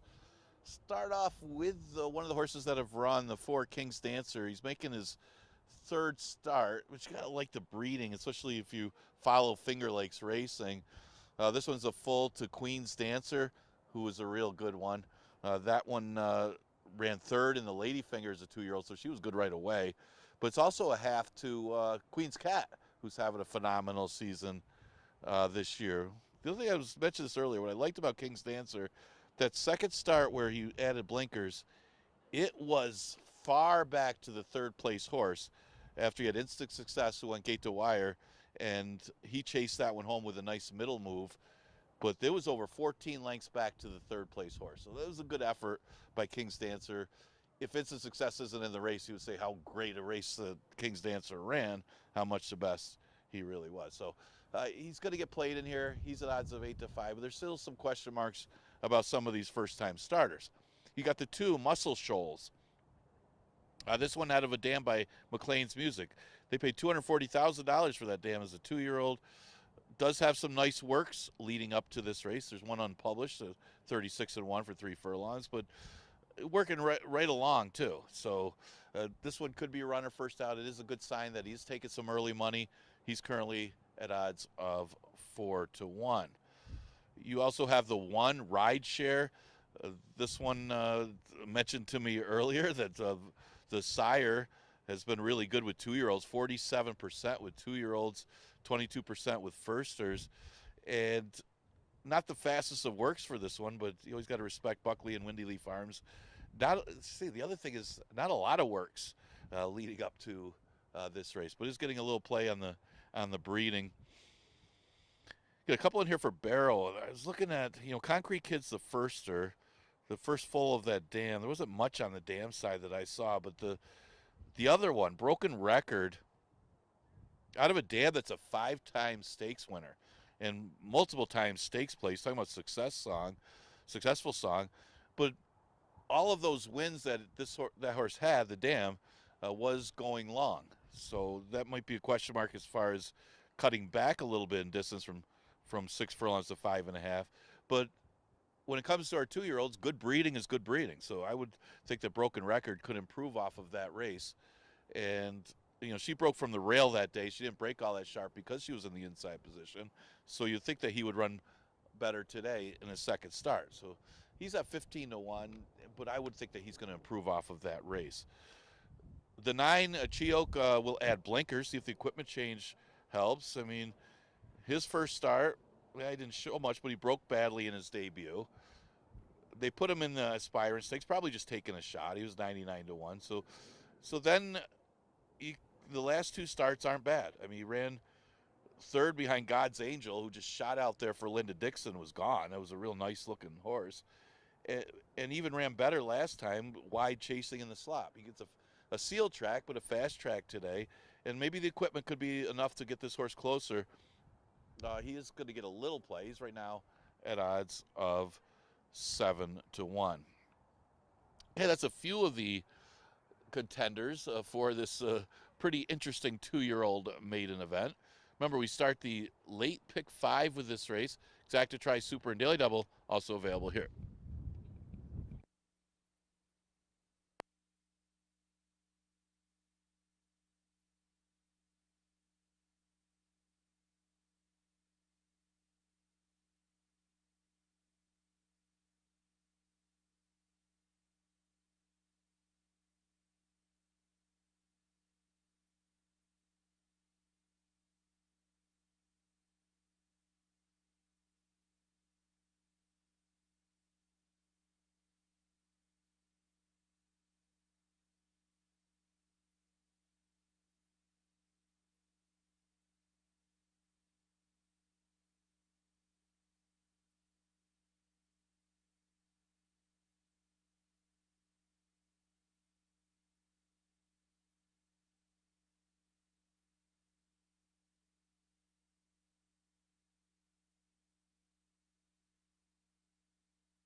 Horses coming on the track, fifth race, Finger Lakes. Number 1 is Rideshare and Kevin Navarro. Number 2, Muscle Shoals and Luis Perez. Number 3, Pauper King, Caber Coa. Number 4, King's Dancer, Joel Cruz. Number 5 is Broken Record and Oscar Gomez. Number 6, Border Fox and Alexa Marie Cintron. Number 7 is Concrete Kid, Jeremias Flores. There's the 9, Chioki and Emmanuel De Diego. And somewhere is the 8, Hamilton's Reason.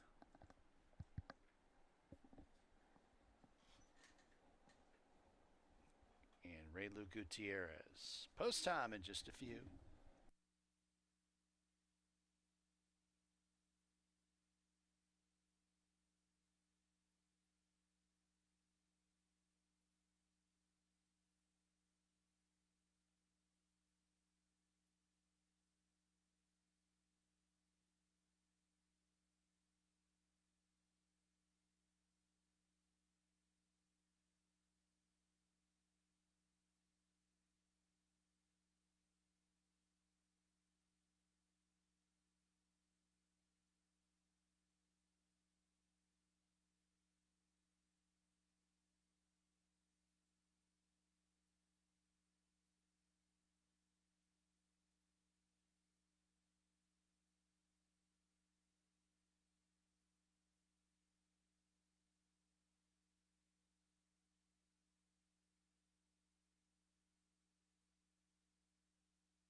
Two minutes.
Approach to the gate for race 5 from Finger Lakes.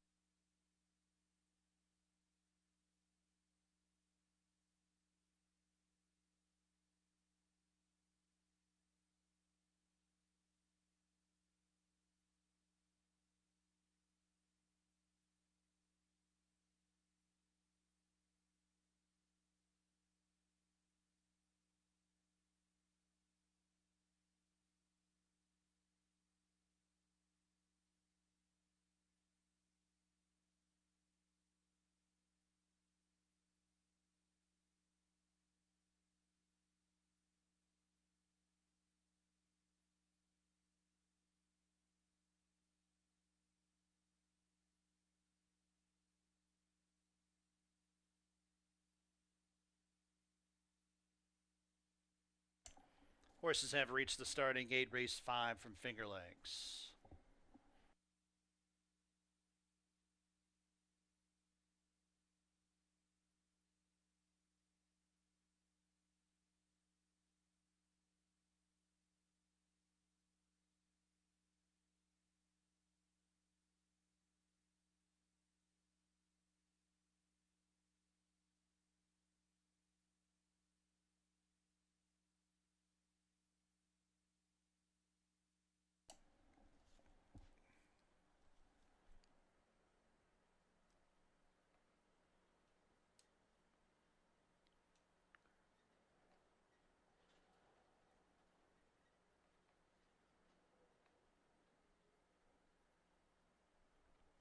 Broken Record going up.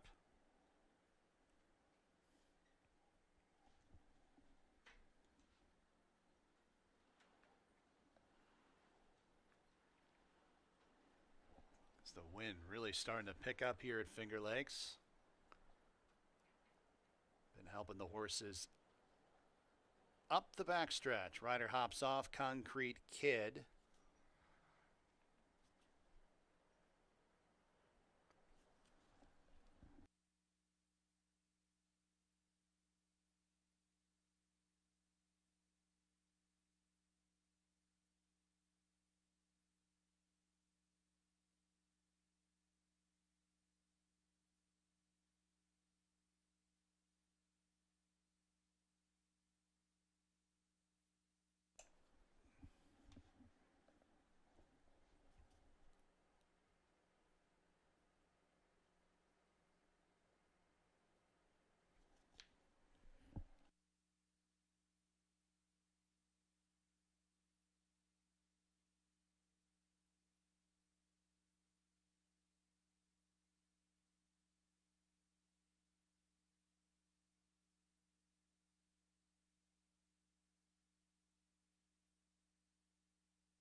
Concrete Kid finally in. Hamilton's Reason and Chioki to the outside. 8-5 on number 4, King's Dancer.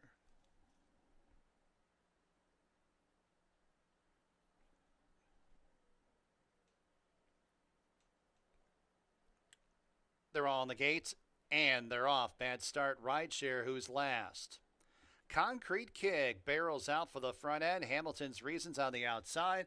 Muscle Shows improving at the fence, going from third up into the lead. Fourth place, Chioki, 4 wide up the backstretch. Pauper King towards the inside fifth. Then 4 lengths back to King's Dance, who races in sixth to the inside of Broken Record. And a length and a half back to Border Fox, who is in second last and one way at the back here. Rideshare is at least 19 lengths off the lead. On the turn they travel. Muscle Shoals the target. Has the lead by a length and a half. Hamilton's Reason is all in, trying to get to the leader in second. Here's King's Dancer. Blue blinkers towards the inside. Now up into a joint second. Getting off the inside is King's Dancer. Concrete Kid, Chioki are very wide on the course as they got 3/16 to go. Muscle Shoals homeward bound. Has a lead by 3 lengths over King's Dancer second. Broken Record towards the inside third. 16th to go. It's Muscle Shoals who's clear by 3 lengths, and Muscle Shoals will give jockey Luis Perez a riding triple. King's Dancer second, Broken Record third, maybe Chioki fourth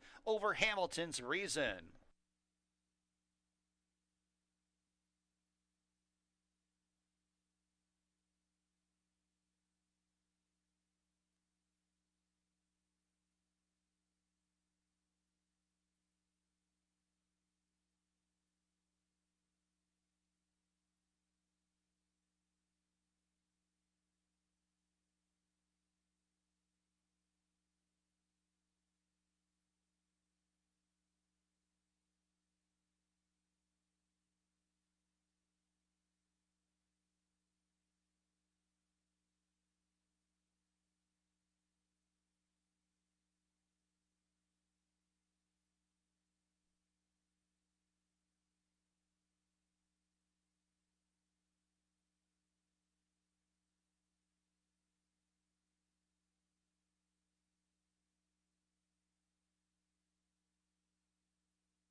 Two, 4, 5, 9. Muscle Shoals back to the winner's circle.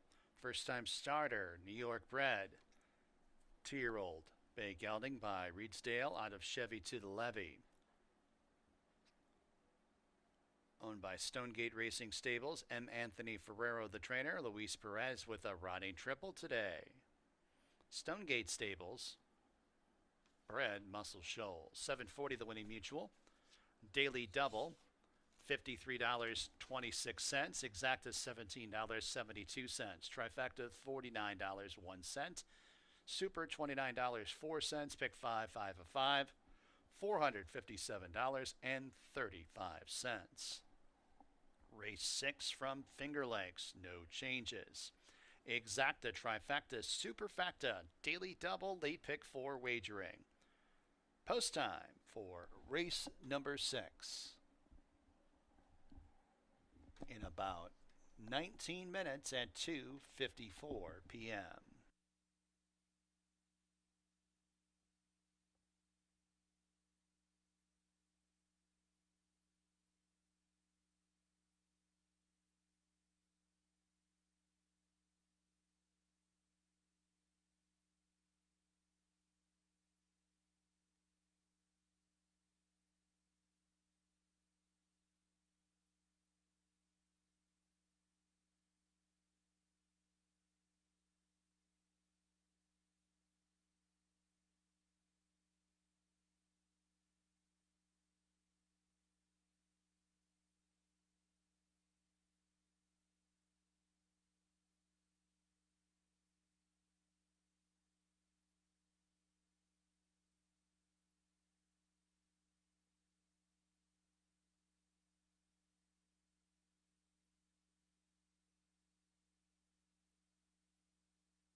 All right, we're in the paddock for race number 6, and Muscle Shoals made his way to the front end before King's Dancer could get going. King's Dancer kind of bumped around at the start, had to make a middle move after that one, and same story for that one as Muscle Shoals at first asking gets the victory. Louis Perez having a big day. I believe that's 3 wins on the day already for Louis.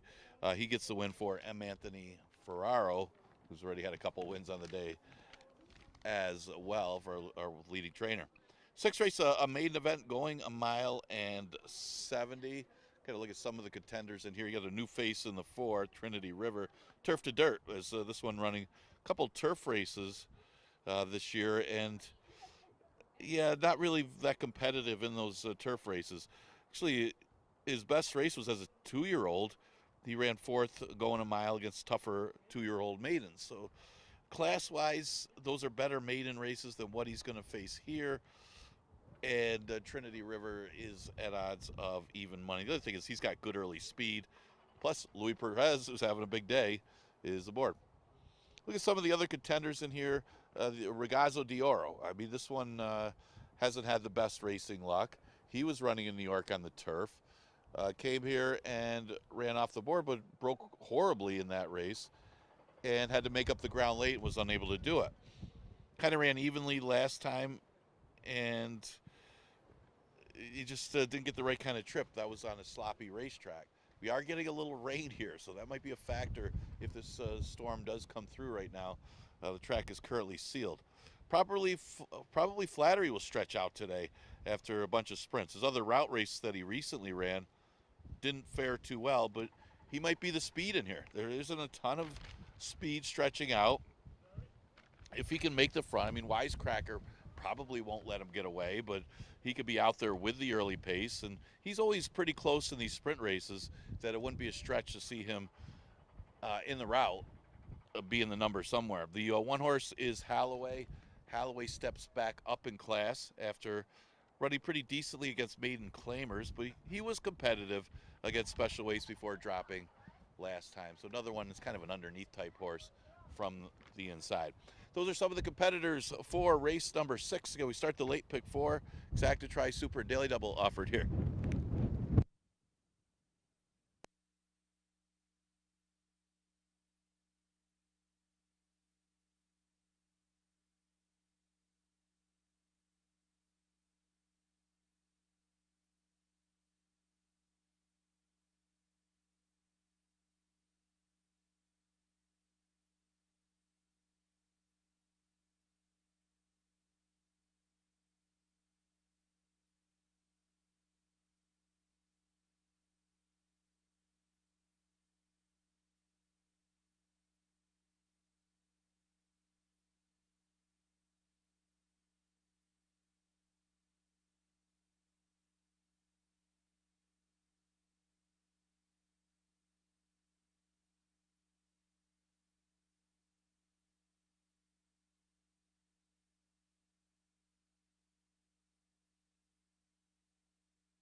Horses coming on the track for race number 6 from Finger Lakes. Number 1 is Halloway and Chris Russell. Number 2 is Bright Angel, Hemin Harkey. Number 3, Wisecracker, Oscar Gomez. Number 4, Trinity River and Luis Perez. Number 5, Ragazzo Doro, Relu Gutierrez. Number 6, Probably Flattery and Joel Cruz. Number 7 is Solo Flight, Andre Worry. And number 8, American Litigator, Caber Koa, aboard. Post time in just a few minutes.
Track has been changed to good. Track is now good here at Finger Lakes.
Approaching the gate here at Finger Lakes for race number 6. Track is now good.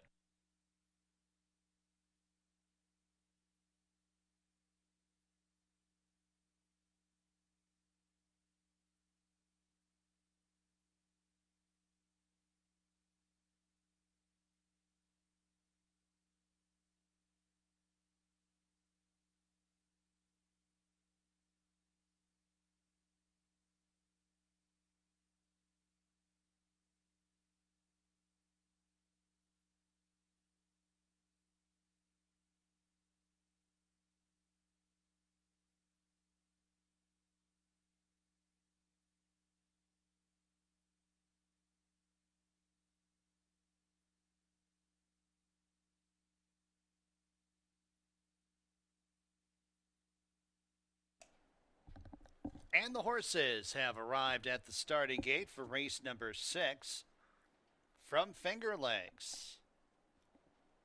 Got a field of 8 to go a mile and 70 yards. Maidens. Big favorite at 3 to 5. Number 4, Trinity River.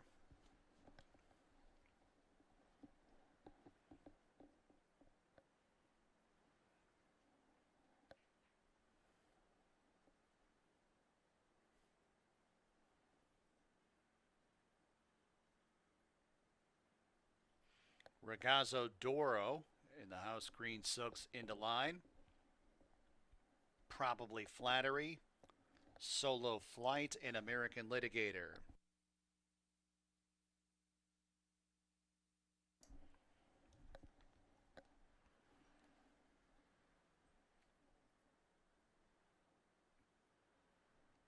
American Litigator going up and in. They're all on the gate. And they're off. Good start for the favorite, Trinity River. Bright Angel showing speed at the fence. Wisecracker in between horses up into second. Might have that lead. Does have inside position on Trinity River as they get ready to take on that first turn. Bright Angels in third. Halloway's now off the inside in fourth. Probably Flattery deep on the course in fifth. And then a half length to Ragazzo Doro in sixth. Solo Flight in seventh. And a length and a half to American Litigator is at the back of the pack. About 14 lengths from top to bottom. Two distinct flights as they transition to the backstretch. And it's Wisecracker who has the lead by just about a length. Trinity River stalks on the outside second. Halloway Blue Blinkers races in third. A length back to Bright Angel in fourth. And then a big space of about 7 lengths to Probably Flattery, who's to the outside of Ragazzo Doro. 2 more lengths to American Litigator, who's about 3 lengths in front of Solo Flight, who trails the field. The opening half in 48 seconds. They make the entry into the far turn. Wisecracker and Trinity River. Halloway draws ever closer in third, 3 lengths off the lead. Then 4 lengths back to Bright Angel in fourth. A gap of 5 lengths to American Litigator in fifth. Still about 10 lengths off the lead, but starting to advance a little bit. And then another 6 lengths to Probably Flattery and Solo Flight as they arrive at the top of the stretch. Wisecracker, Halloway, Trinity Rivers under a drive and shake it up. American Litigators on the grandstand side and about 6 lengths off the lead and closing in with each and every stride. 1 furlong to go. It's Wisecracker, a big long shot. Halloway's up the inside. Then it's Trinity River and American Litigator in deep stretch. Wisecracker, American Litigator has got him. American Litigator from far back defeats Wisecracker. And then it was Halloway and Trinity River.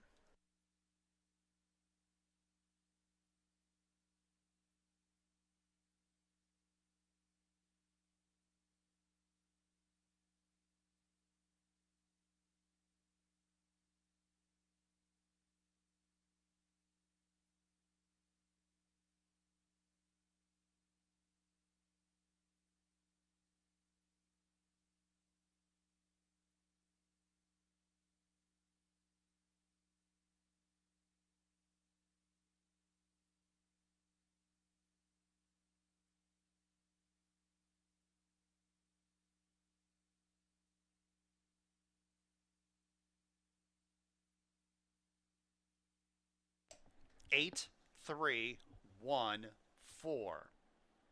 Number 8, American Litigator, first.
To the winner's circle, number 8, American Litigator. New York bred, 3-year-old bay gelding by Outwork out of Laughing Falcon. Walter Wieser II and Louis Ullman, the owners. M. Anthony Ferrero, the trainer, and Caber Koa, the winning jockey. 2 wins on the card for Ferrero and Koa. Pat Madden, bred American Litigator. $7.64, the winning mutual. Double $25.46, exacta $153.04. Trifecta $120.72, dime super $75.69. Pick 3 $61.07, pick 4 4 of 4, $205.17. Onward to race 7 from Finger Lakes. No changes. Exacta, trifecta, superfecta, daily double, pick 3 wagering, as well as traditional win, place, and show. Post time race 7 at 18 minutes at 3:23 p.m.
All right, coming up on race number 7. We just went to good before that last race. There's some moisture in that sealed racetrack.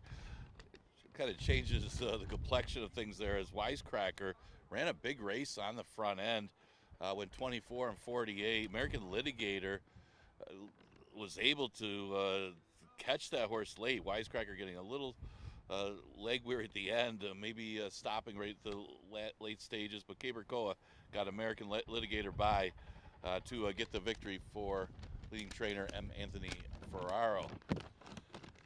Okay, we go to the 7th. This is the last pick 3 of the days. We got the 9 race card. It is a 5,000 claimer, never won 3 condition, going 5.5 furlongs. You see the early bunny on the 4 flying in style. I think the big question with this one is how he'll handle the track. I mean, this horse is, looks good on paper. He's actually dropping off of a victory at the 11-9 level. I mean, he's going kind of an aggressive move, going to the 5,000, never won 3 after winning the 2 lifetime 11-9. I mean, that alone makes this horse a strong player. Only downside would be his last race on the off track wasn't as good. So he's had only a couple starts on it, so it's really tough to gauge if he likes it or not because there's other variables involved. But if he handles it, he's going to be awfully tough at this level, especially dropping off of a win, and that's why he's at odds of 6-5. Look at some of the other contenders. I mean, Four Eyes has one of his 2 wins were on an off track. He's only been on 3 of them, and he's one of those horses that kind of just runs his race. He runs evenly, obviously doesn't win a lot. He's 2 for 27, but he hit the board 2 races in a row against the 3 lifetimes. The speed got away from him a little bit, but his last race wasn't as good. It was a tougher group, and he got caught wide in that race and just kind of faded a little bit after chasing the pace. Could see this horse hanging around if he just kind of stalks after Scales of Gold, who figures to be the speed. Scales of Gold, of course, dropping last time, opened up the lead, but it was 6 furlongs and was caught late by Brewing in a bigger field. I mean, that was a 12-horse field. Brewing had been facing tougher. He chased him down in the late stages. So Scales of Gold was facing tougher before dropping, and you see the response to the drop. He ran a lot better. And if he could get the lead on Mischief Exposed, he does seem like he's faster than that rival. He's dangerous on the front end, especially shortening up today to 5.5. He may prove tough to catch. And there's Paint the Line. Paint the Line was running against the 11-9s, and he responded to the drop with a victory last time. It was a pretty decent group of 2 lifetime horses. Like Flying in Style, though, the question mark is going to be how he handles some moisture in the racetrack, though, as he hasn't run well on the off track in the past, but he has run against tougher, and the only time he did run for 5,000 was a victory, so that alone makes you got to consider this horse as well, see if he can make it 2 in a row. So tricky race here. I mean, obviously Flying in Style on paper looks awfully tough, but again, the off track kind of throws a curveball into things in this race. We do start the late pick 3, Exacta Tri Super and Daily Double also offered in here.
Beyond the track, race 7 from Finger Lakes. Number 1 is With No Name, Heben Harkey.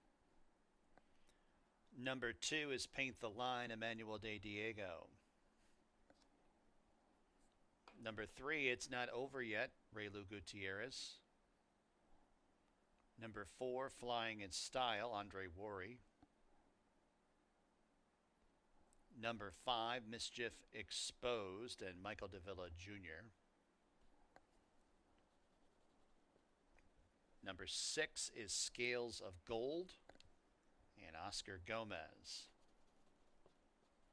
Number 7, Four Eyes, and Christian Navarro up. And number 8, 7th Race Shake, and Asario Alvarado.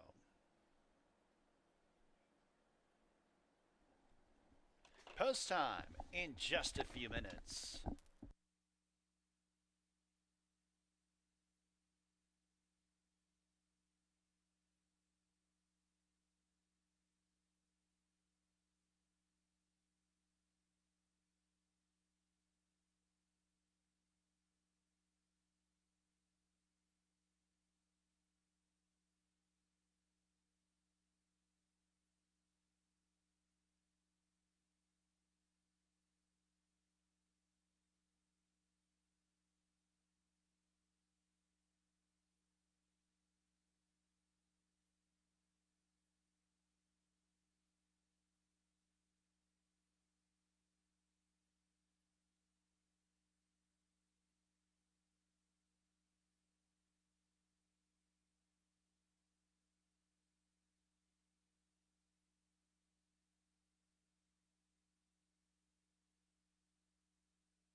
Approaching the gate.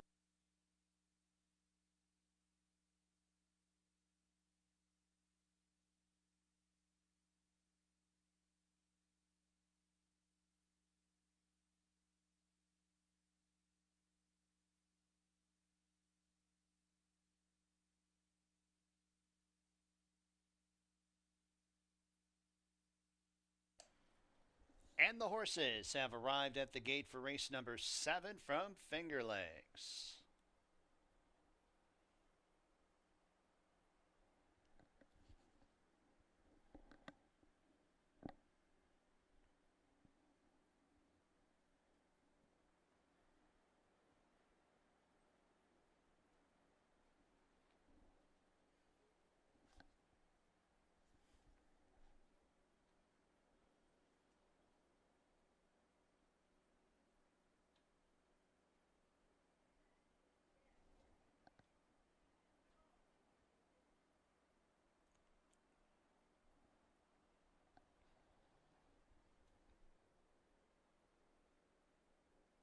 2 more left to load.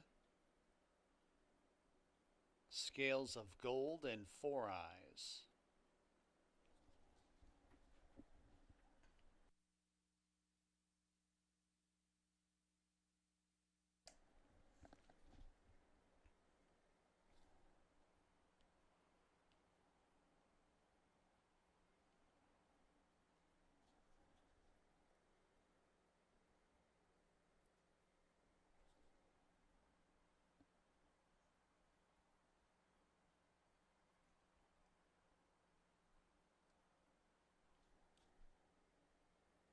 They're all in the gate, and they're off. Great start, Mischief Exposed, who sends out for the lead. Scales of Gold, flashing sharp early speed in second. Then it's Paint the Line in third, who's to the inside of It's Not Over Yet. Seventh race Shake deep on the course in fifth. A length and a half to With No Name towards the inside six, flying in style outside of him. And at the back, that's Four Eyes, is about 8.5 lengths off the lead. Scales of Gold leads this group into the turn to leads a length and a half. Mischief Exposed in chase mode in second. Seventh race Shake to the outside of It's Not Over Yet. Third and fourth, Paint the Line, a ground-saving fifth. 4 lengths to Flying in Style, who's about a length in front of With No Name. And Four Eyes is at the tail of the field as they arrive at the top of the stretch. Scales of Gold, the first to face us, comes off the turn, leading by a length over Mischief Exposed, who tackles outside in second. 3 more lengths to It's Not Over Yet, and then it's Paint the Line towards the inside. Seventh race Shake and Flying in Style on the grandstand side. 16th to go. Scales of Gold, Mischief Exposed. Seventh race Shake. Here's Paint the Line, and seventh race Shake. That's a photo. Paint the Line, seventh race Shake in a tight photo finish in the 7th race from Finger Lakes.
Number 2, Paint the Line first. Second, number 8, 7th race Shake. It's another photo for third. 5.5 furlongs, 106.72.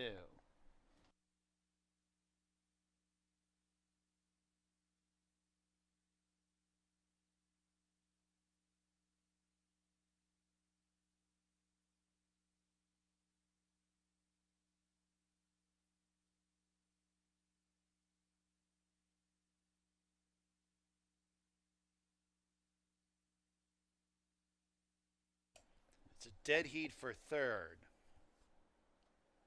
Dead heat for third between the 4 and 6. Back to the winner's circle, number 2, Paint the Line.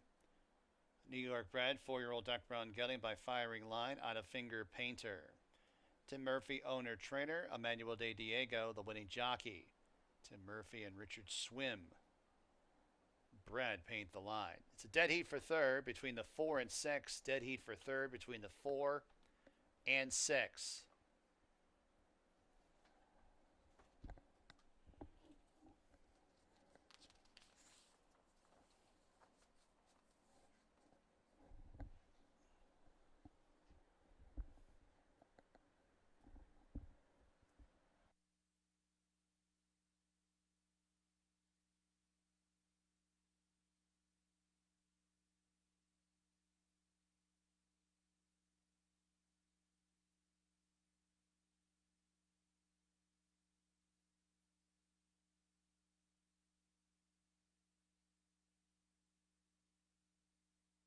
And it's a training double for Timothy Murphy.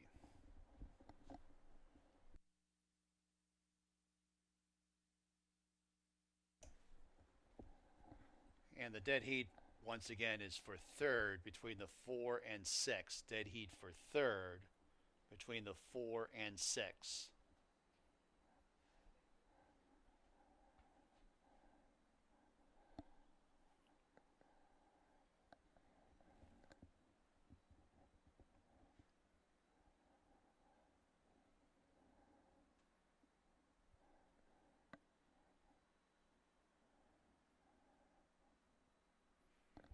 $15.52 the winning mutual. Daily double $57.80. Exacta $112.18. Try 284 $46.99. 286 try $58.09.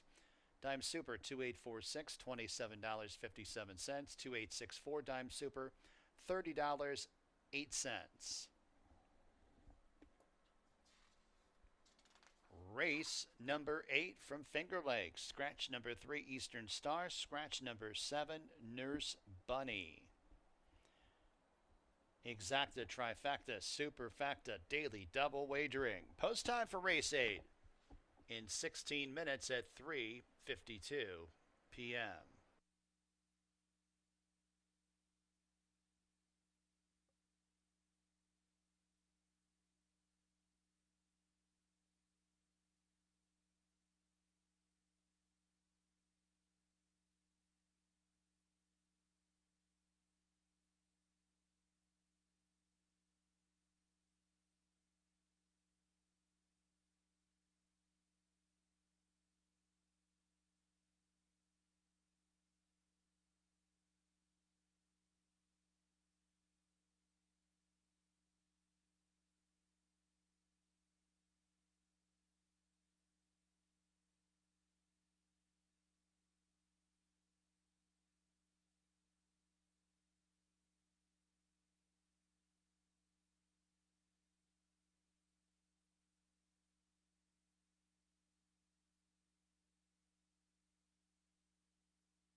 What a finish to race number 6. A bunch of them on the line together. Sorry, race 7. A bunch of them were on the line together, including Paint the Line.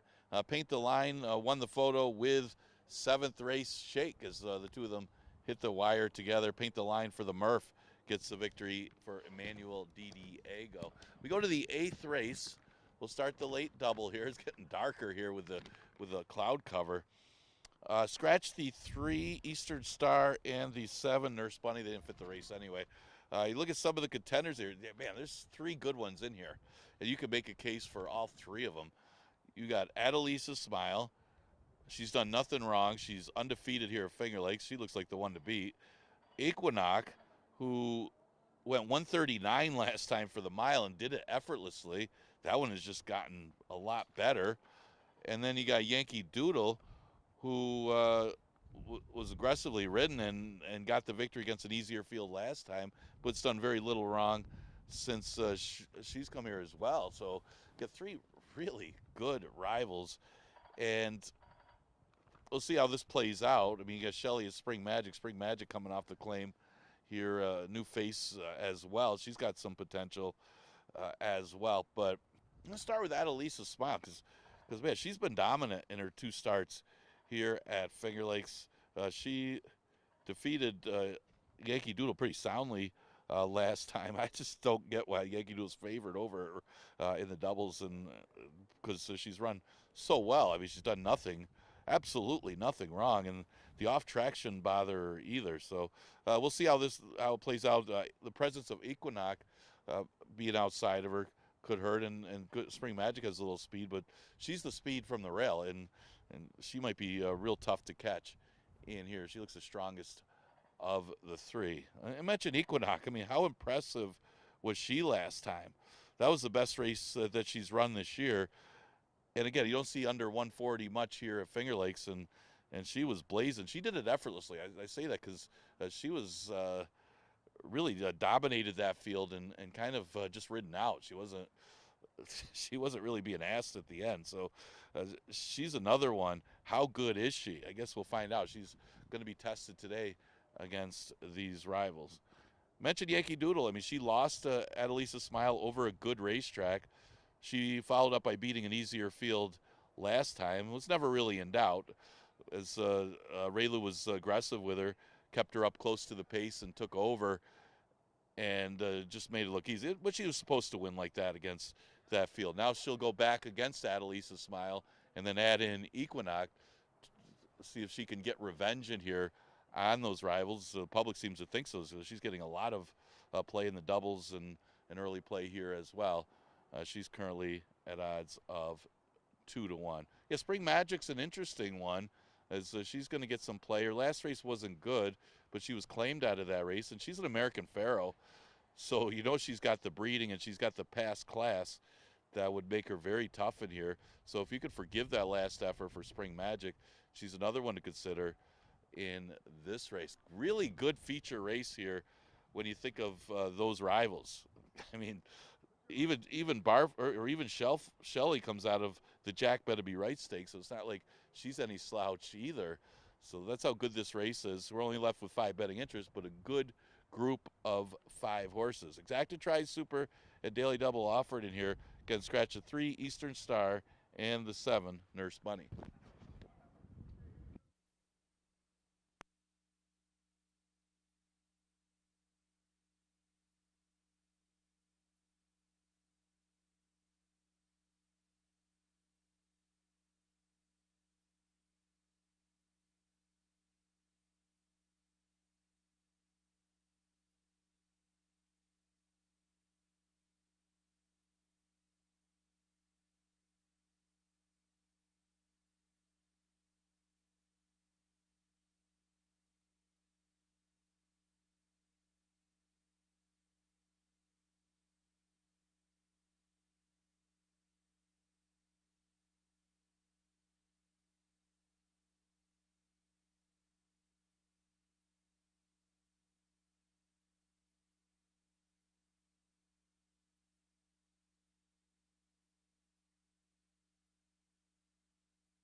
On the track, 8th race, Finger Lakes, scratch 3 and 7. Number 1, Adelisa's Smile, and Christopher Elliott. Number 2 is Equinox, and Kevin Navarro. Number 4 is Spring Magic, and Lane Leslie into ride. Number 5 is Yankee Doodle, Ray Lou Gutierrez. And number 6, Shelley and Andre Worry. Post time in just a few minutes.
Approaching the gate.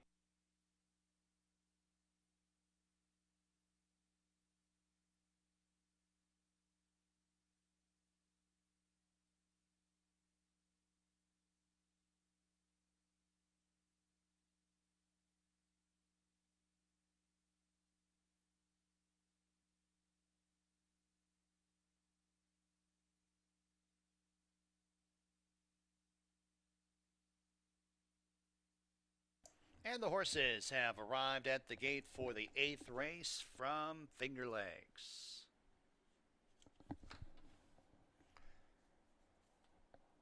Field of 5 fillies and mares to go a mile. Pretty nice group of 5. Equinox going up into the gate. Spring Magic.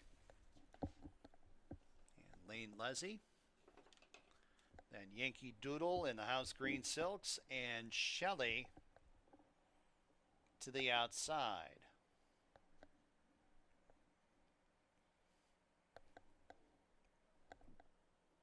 They're all on the gate, and they're off. Half a step tardy, Spring Magic. It's Annalise's Smile from an inside post who accelerates out for the front end. Equinox alongside in second. Yankee Doodle 3 wide in third. Spring Magic is in fourth and a couple lengths back to Shelley, who's in the fifth in trailing position and about 7.5 lengths off the lead. As they circle around the first turn, it's Annalise's Smile on top. The lead's a length, now 3 parts of a length over Equinox, who wants to go on in second. A margin of 3 lengths to Yankee Doodle, who rates in third. 2 lengths back, Spring Magic fourth, and 2 more lengths to the trailer. That's Shelley. First quarter mile, 24 3/5 up the backstretch. Annalise's Smile has the lead by a half length. Equinox on the outside, rates in the second spot. Yankee Doodle to the outside of Spring Magic, third and fourth, and a length and a half back to Shelley, who trails the field much closer from top to bottom, only about 4.5 lengths as they make the entry into the far turn. The opening half in 48 2/5. It's Annalise's Smile on top. Equinox in second. Yankee Doodle ranges up to the outside in third. Spring Magic needs somewhere to run, and Shelley will take the overland route. Pretty much everyone's got a chance here as they reach the top of the stretch. Annalise's Smile, Equinox, Yankee Doodle cut loose on the outside, and then it's Shelley as they run down to the final furlong, and it's Yankee Doodle who scampers clear by 3 lengths over Equinox and Annalise's Smile. 16th to go. It's another dandy performance from Yankee Doodle. Yankee Doodle wins this race by 3 over Equinox, and then it was Annalise's Smile and Shelley.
Five, 2, 1, 6.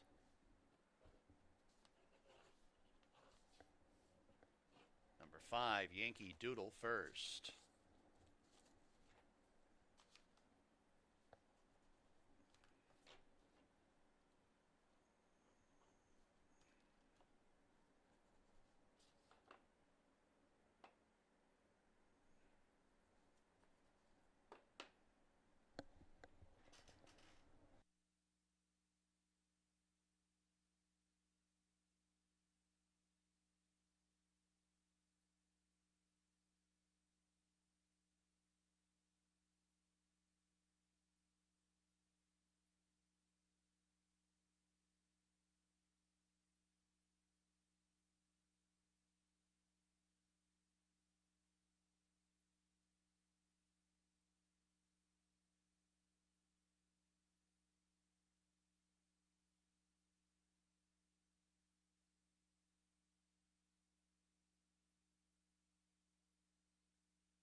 It's official.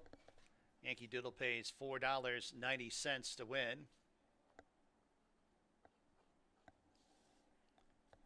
Yankee Doodle, 2 wins in a row. 3 of her last 4. Kentucky bred, 3-year-old bay filly by American Freedom out of Yankee Union. Black Swan Stable owns. Michael Ferrero trains. Raylu Gutierrez, the winning jockey. Brereton Jones bred Yankee Doodle. 2 wins on the card for trainer Michael Ferrero. Double $36.98. Exacta $13.18. Trifecta $3.94. Dime Super $1.89. Ninth and final Finger Lakes. Put Nasario Alvarado on number 5, My Gorgeous. Put Emmanuel De Diego on number 7, Crystal. Exacta, trifecta, superfecta wagering. Post time in 16 minutes at 4:19 p.m.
All right, getting ready to conclude this dark, gloomy Monday card. What an effort by Yankee Doodle. How good is that one right now? As she was able to run down and get revenge on Adelisa Smile, who beat her pretty easily the last time they faced. So this horse has gotten a lot better, and she just rolled on by. Raylu Gutierrez for Michael S. Ferraro. I mentioned before, Ferraro time of year. Both older and younger are doing pretty well.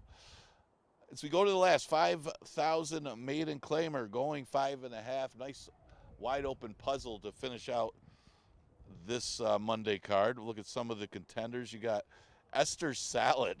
I mean, it's hard to really separate some of these.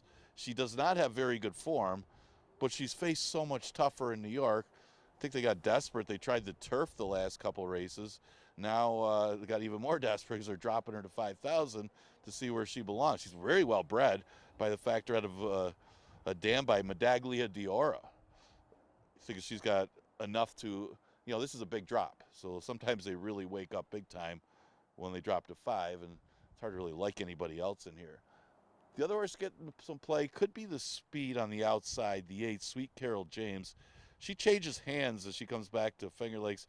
She was Brent Bond, the musician Brent Bond's horse before, and she was competitive from time to time.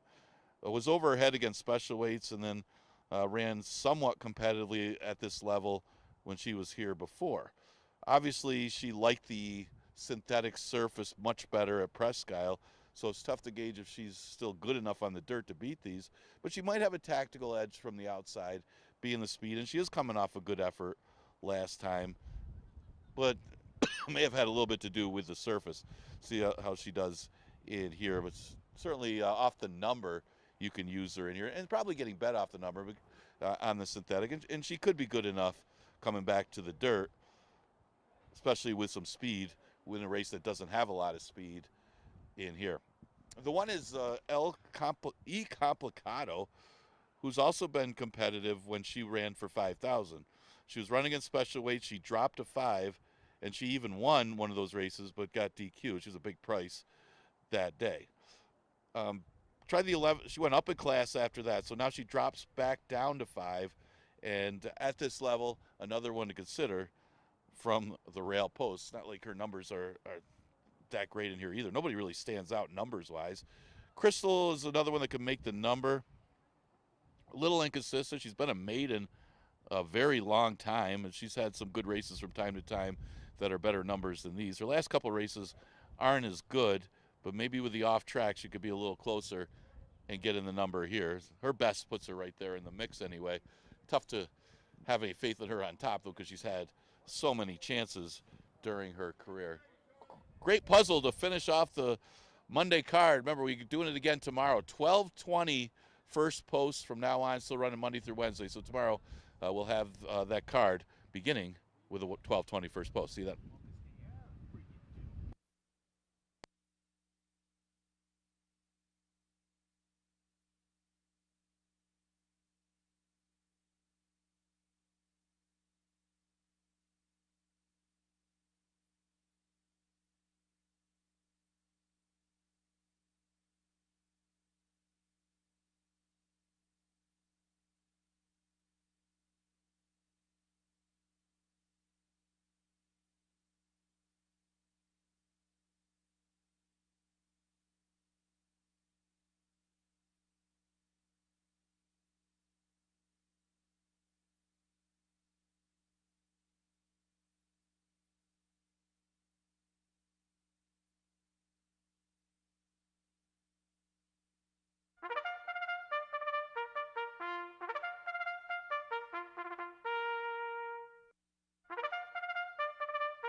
Horses coming on the track for the ninth and final from Finger Lakes. Number 1 is E Complicado and Michael Davila Jr.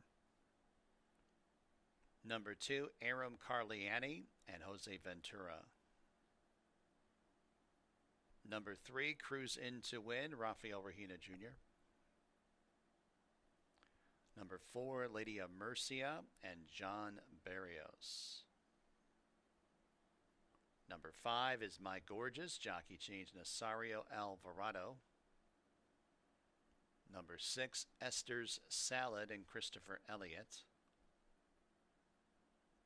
Number 7 is Crystal, and a jockey change to Emmanuel de Diego.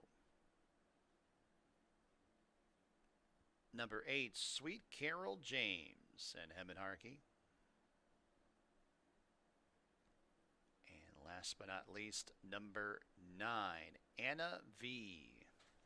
And apprentice Alexa Marie Cintron. Post time in just a few.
Two minutes.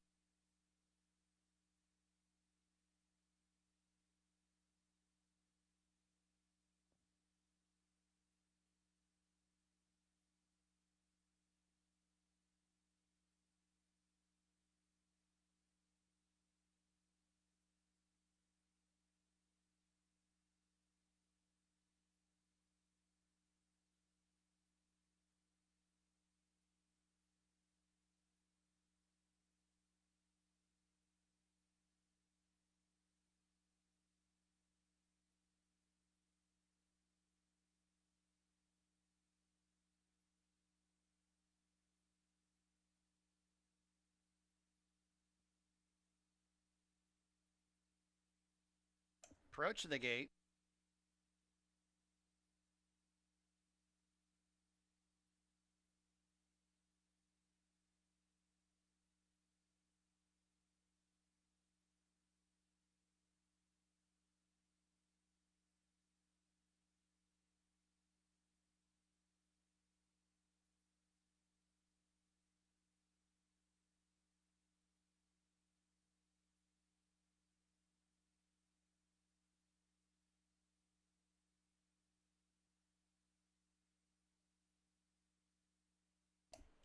Fillies and Mares have arrived at the gate for the ninth and final from Finger Lakes.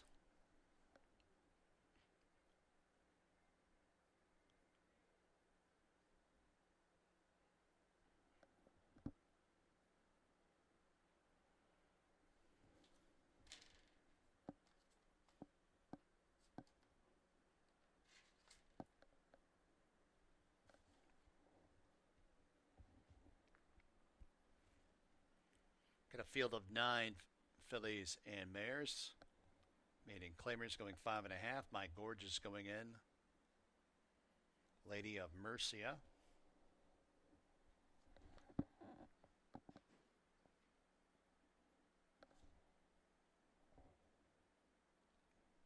Now My Gorgeous. Anna V going up. Esther's Salad.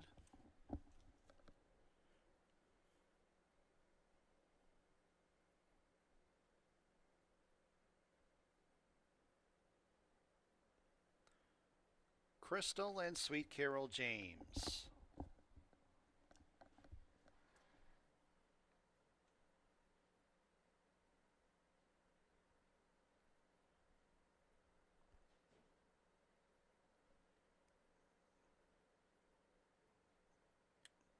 They're all in the gate.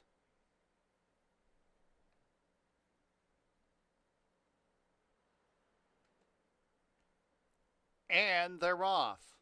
Sweet Carol James, one of many, sending out for the lead. Esther Salad has a slender lead. Now it's E Complicado who claims that lead. Sweet Carol James outside in second. Esther Salad in third, followed up by Cruz Into Win in fourth. 3 lengths to Aram Carliani, Crystal, and Lady of Mercia. They make up the next flight. Then a space of about 5 lengths to Anna V is about 2 lengths in front of My Gorgeous, who's in the ninth and trailing position. E Complicado into the turn with 3 furlongs to go. Has a lead by 3 parts of a length. Sweet Carol James keeps tabs of that one outside in second. Esther Salad's in third, 3.5 lengths off the lead. It's Aram Carliani trying to better her position on the outside in fourth. Crystal deep on the course in fifth. And then in sixth, it's Lady of Mercia as they turn into the stretch. E Complicado's homeward bound. Has a lead by 2 lengths. Sweet Carol James shaken up in second. Esther Salad is in third. Aram Carliani late on the scene in the far outside, and she's up into second. E Complicado all over the racetrack. Aram Carliani, Esther Salad. It's Aram Carliani in front. Esther Salad second, E Complicado third, Sweet Carol James fourth.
Number 2, Aram Carliani first.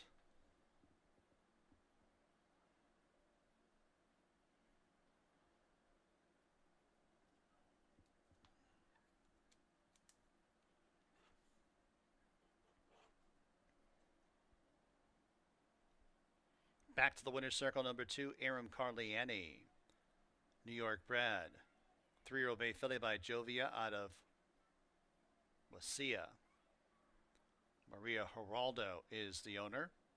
Samuel Morales, the trainer. Jose Ventura, the winning jockey. Fazio Stables bred Aram Carliani.